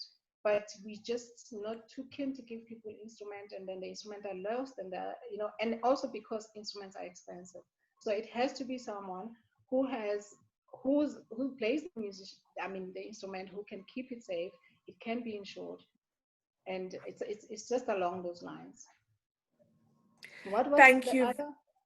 Okay. Sure, continue. Did I adequately answer? I think there were 2 questions to that effect. So it was, does NAC have a specific genre that it supports in music, and can equipment be purchased? So I think you responded. In terms of genres, we support everything, including hip hop. We just support everybody, but there must be a demonstration of a creative process or a development of an art form. We cannot afford to elevate certain styles of music over the other. So we tend not to. So if it's a jazz application or it's art form is jazz, it will be supported. If it's umbaqanga maskandi, it will be supported, and it will get the same attention.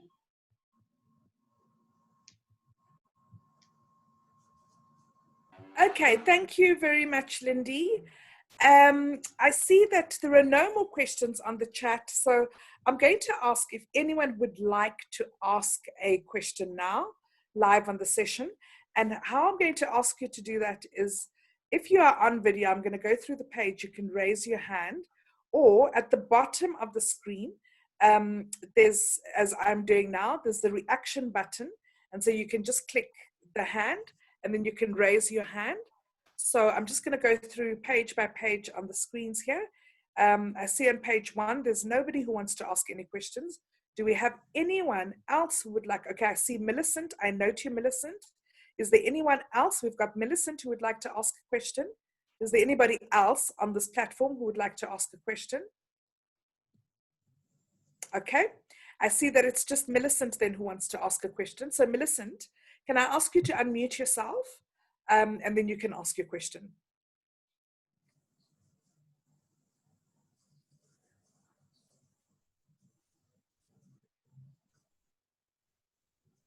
Tabby, can you just maybe assist? Oh, Millicent is unmuted, but we're not hearing you. Millicent?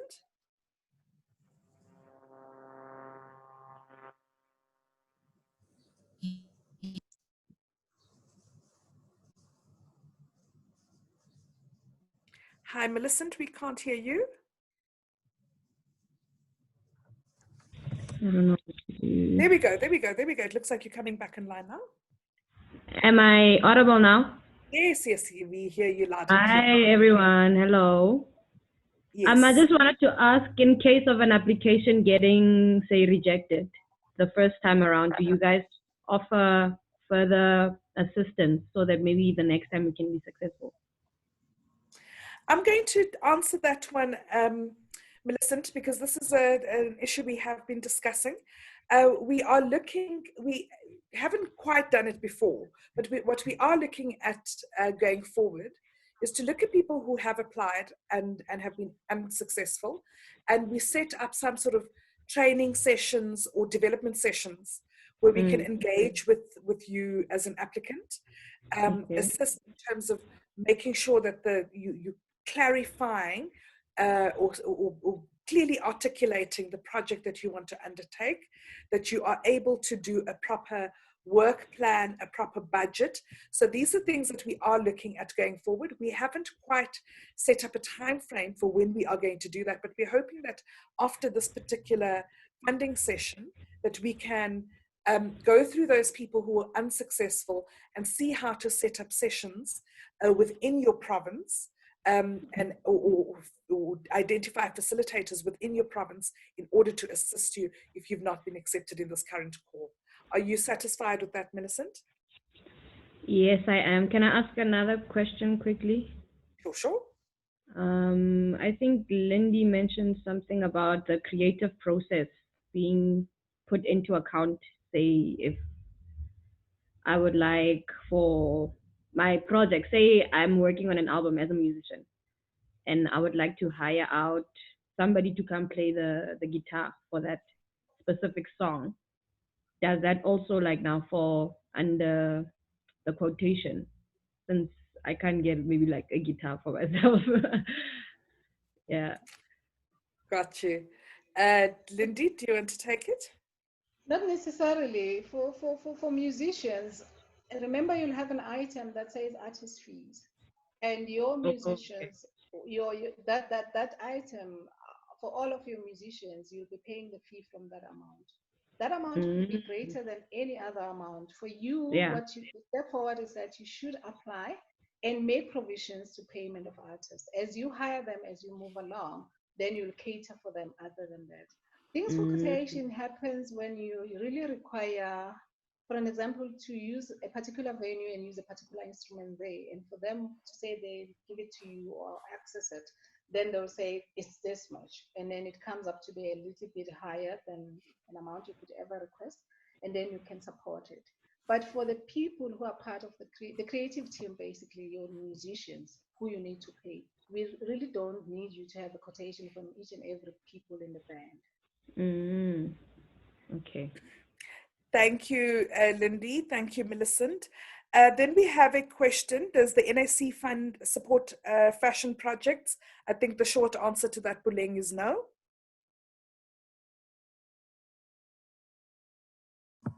Hello, can you hear me? Yes, we can. Yeah. A short is completely no. However, we can consider fashion that has an art element into it. Lindy, if you were in the first session, you would have picked up that Lindy made a statement to say there should be an African element to your collection. Then NAC can then support it.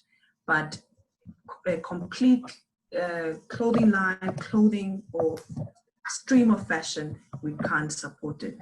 And it's only because of budgetary constraints. Hence, we refer beneficiaries or even applicants to really make use of the funds that is available at the Department of Trade and Industry, because they have a much more better support than us. Thank you very much, Buleng. I see Mohau, and I was criticized for saying your name wrong, Mohau, in the first part of the question. So I hope I'm saying it right, Mohau. Mohau. Yes, Palisa texted me and she says, you're saying his name wrong. Mohau. Okay. I'm Kasa Mohau. If it was a Xhosa name like Xabanisa, I would be able to pronounce it, okay? But please ask your question. And you also asked what is my email address. My email address is eugene@nac.org.za. It's EUGENE. To reach any of the NAC people who are on this platform, it's just the first name at nac.org.za. So it would be Buleng at nac.org.za. It would be Lindy at nac.org.za. Just with me, Eugene, I'm sure you can see my name. A lot of people usually spell it wrong. It's EUGENE at nac.org.za. But Mr. M, over to you so that I don't say it wrong again. Yes, thank you. Can you hear me? Yes, we can. Yes, we can. Yeah, my question is based on what Lindy have touched in terms of when we submit applications, you look like, at the person's capacity to hold that kind of project if the person can handle it.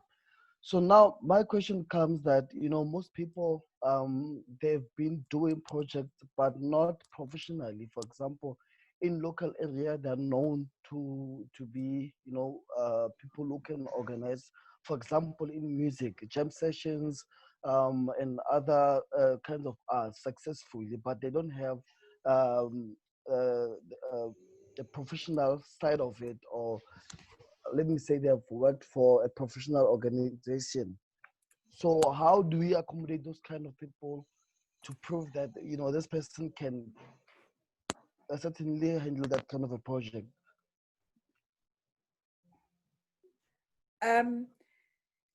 Lindy Bulek. By the way, Zinzi on here. Maybe Zinzi would also like to respond. See him. You don't see him? Okay. He's not in. Okay, sure. So Lindy Buleng, who will take it? I can take it. It's how how do I put it though? We don't discriminate because all of us were young. All of us had to build profiles. We started from somewhere. For as long as you are aware of that shortcoming and you write it down to say, I do not have that track record that is well documented, except say it myself, to say this is what has happened. In terms of our transformation and redress agenda, we've got money set aside to just take people to the mainstream, those people that are coming from that part of the scenario, to say, okay, how do we bring them and make sure that we level the ground, because we'll be perpetuating the same thing, to say the people who have never been given a chance, they don't end up somewhere. We all exist because we have been given a chance. So there comes a time when, as an organization, we're going to take that leap of faith and say, okay, this young person seems to have gathered his thoughts. He knows what is needed in his communities. This is his area of focus, and then we'll take it up from there. But don't stay behind and not apply because you think like, you know what, I still want to build a track record. Okay. Thank you. Thank you very much, Lindy. There's somebody who asked, does the NAC fund literature projects? Absolutely. That's a project, those are projects that we do support with NAC funding. And then Daniel asked if there are examples or documents that you can access of our reporting or feedback system that shows what will be required from the applicant before applying for funds.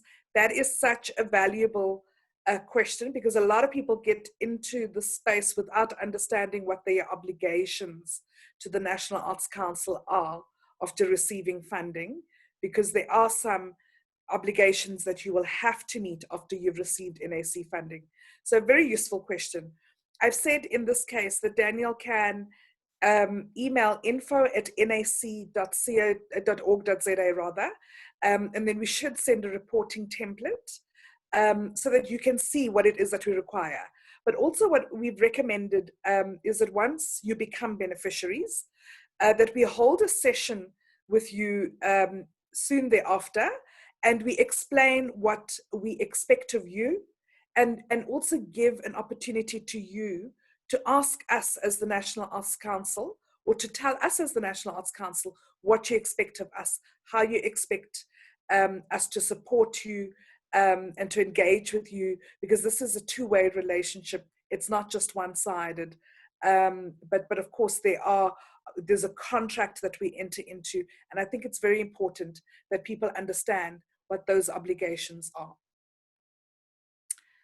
Okay, and then I have another question that says, on the application form, you mentioned that we need to be specific on what exactly it is that we want to do or achieve. Will not being able to clearly articulate your project count against your application being approved? Absolutely, it will impact negatively if you cannot clearly articulate what you want to do. Explain it in the simplest, easiest way that you can. So not being able to clearly articulate your project, that will definitely count against you, and that may result in your application not being approved. Ladies and gentlemen, I think that brings us to the end of the session. I'm going to do last rounds to see if there's anybody else who would like to ask a question. And as I say that, so I'm just scrolling through the pages, you can raise your hand. And as I say this, I also want to say, if there are questions that you feel you need more clarity on, please email us at info@nac.org.za if there are other questions that you would like to ask after the session. Also, this session, this video in particular, will be made available on the NAC website, on our social media platforms, Facebook in particular. Go onto those platforms and you can go back and watch this video in case there's something that you missed. In case you just need to go through this again. Go back onto the video, watch it again, and maybe there's more questions that will come up when you watch this video again and hear some of the other questions that have been asked. And then I'm going to then take last rounds again for questions. Is there anybody else who would like to answer? I mean, to ask a question? We're going to give you just a few more minutes, and then we're going to end the session.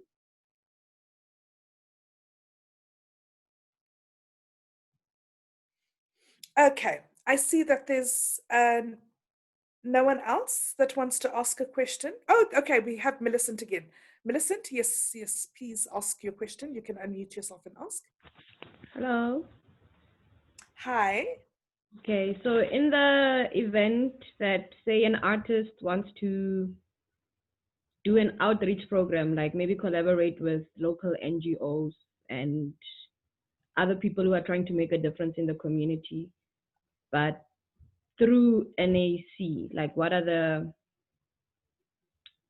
steps that they need to take? Or is it all my responsibility to make sure that I have the requirements met?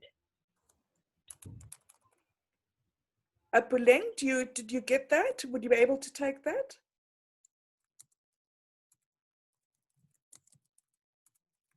Or Lindy?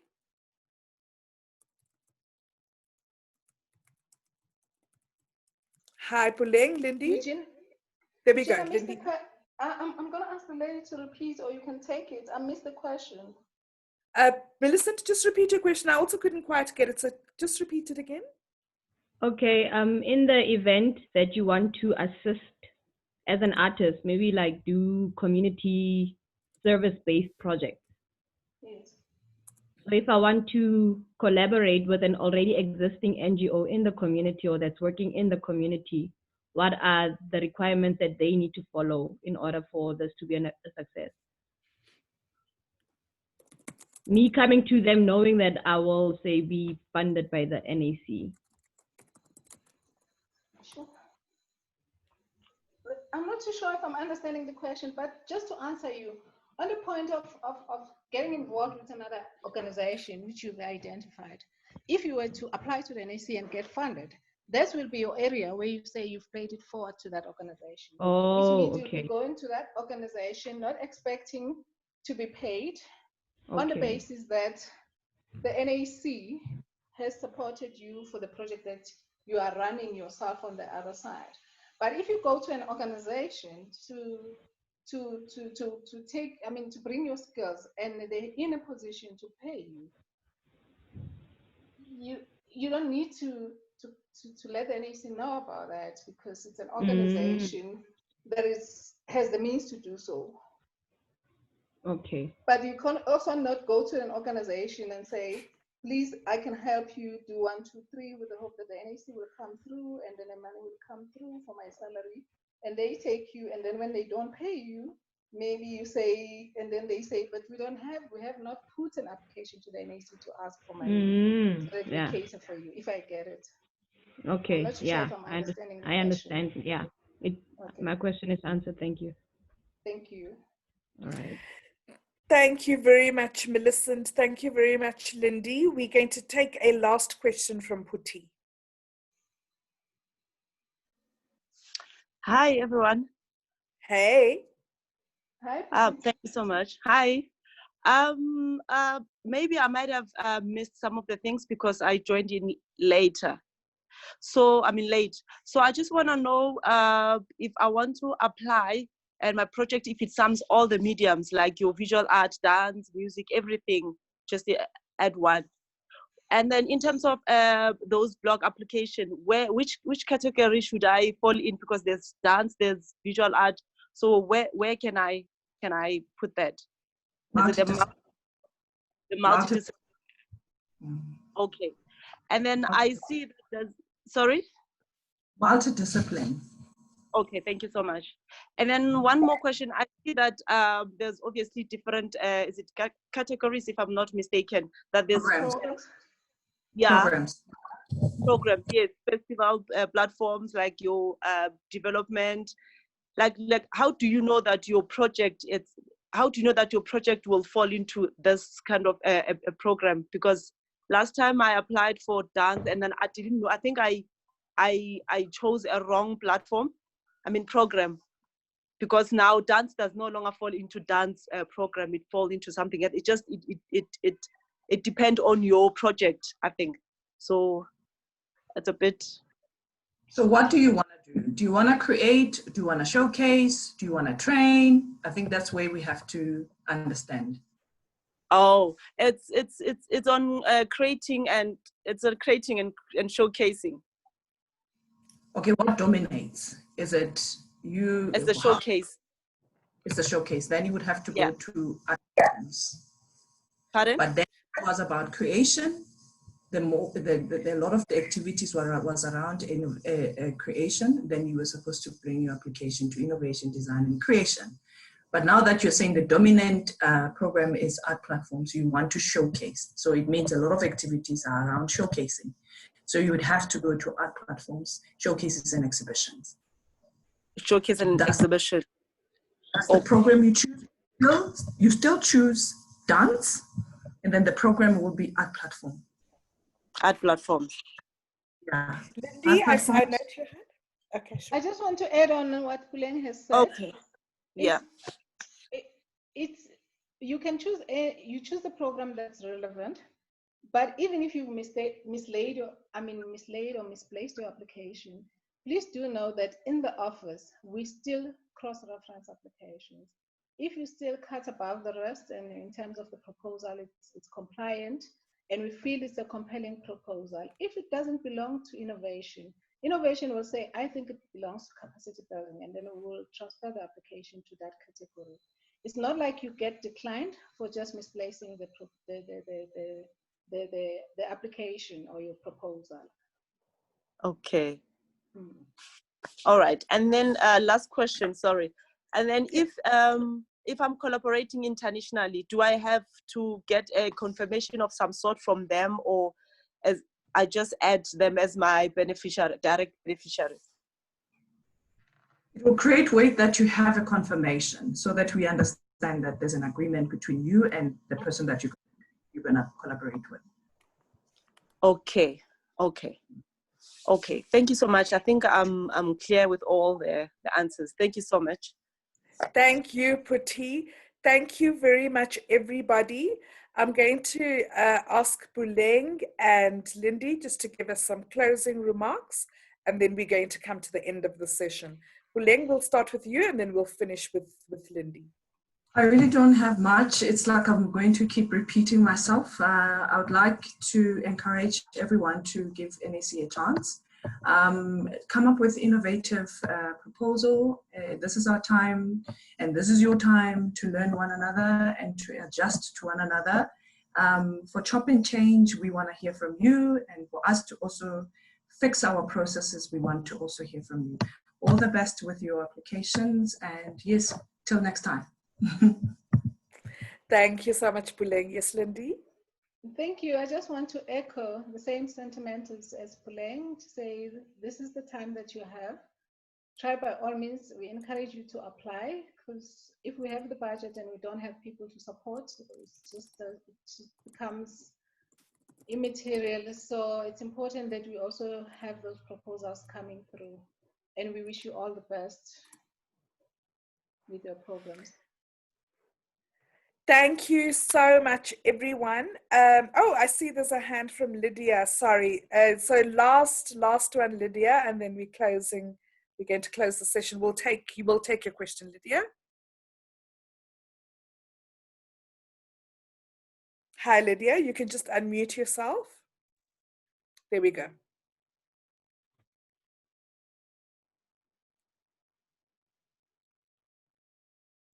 Hi, Lydia. We are just waiting for your question.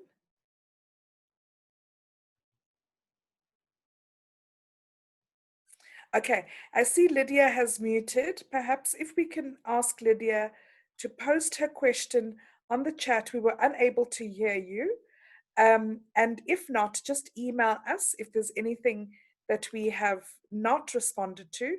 Just email us at info@nac.org.za. And then with that, everybody, thank you so much for sharing your Saturday afternoon with us. We wish you all the best with the application process. Please feel free to email and send questions and to engage with us.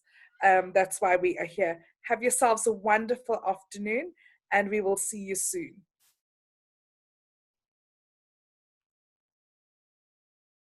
You can unmute yourselves now. Thank you, everyone. Thank you so much. Thank you. Bye. Thank you. Thanks so much. Bye. Bye. Bye. Next time. Good luck. Bye. Bye, everyone. Bye. Bye. Bye.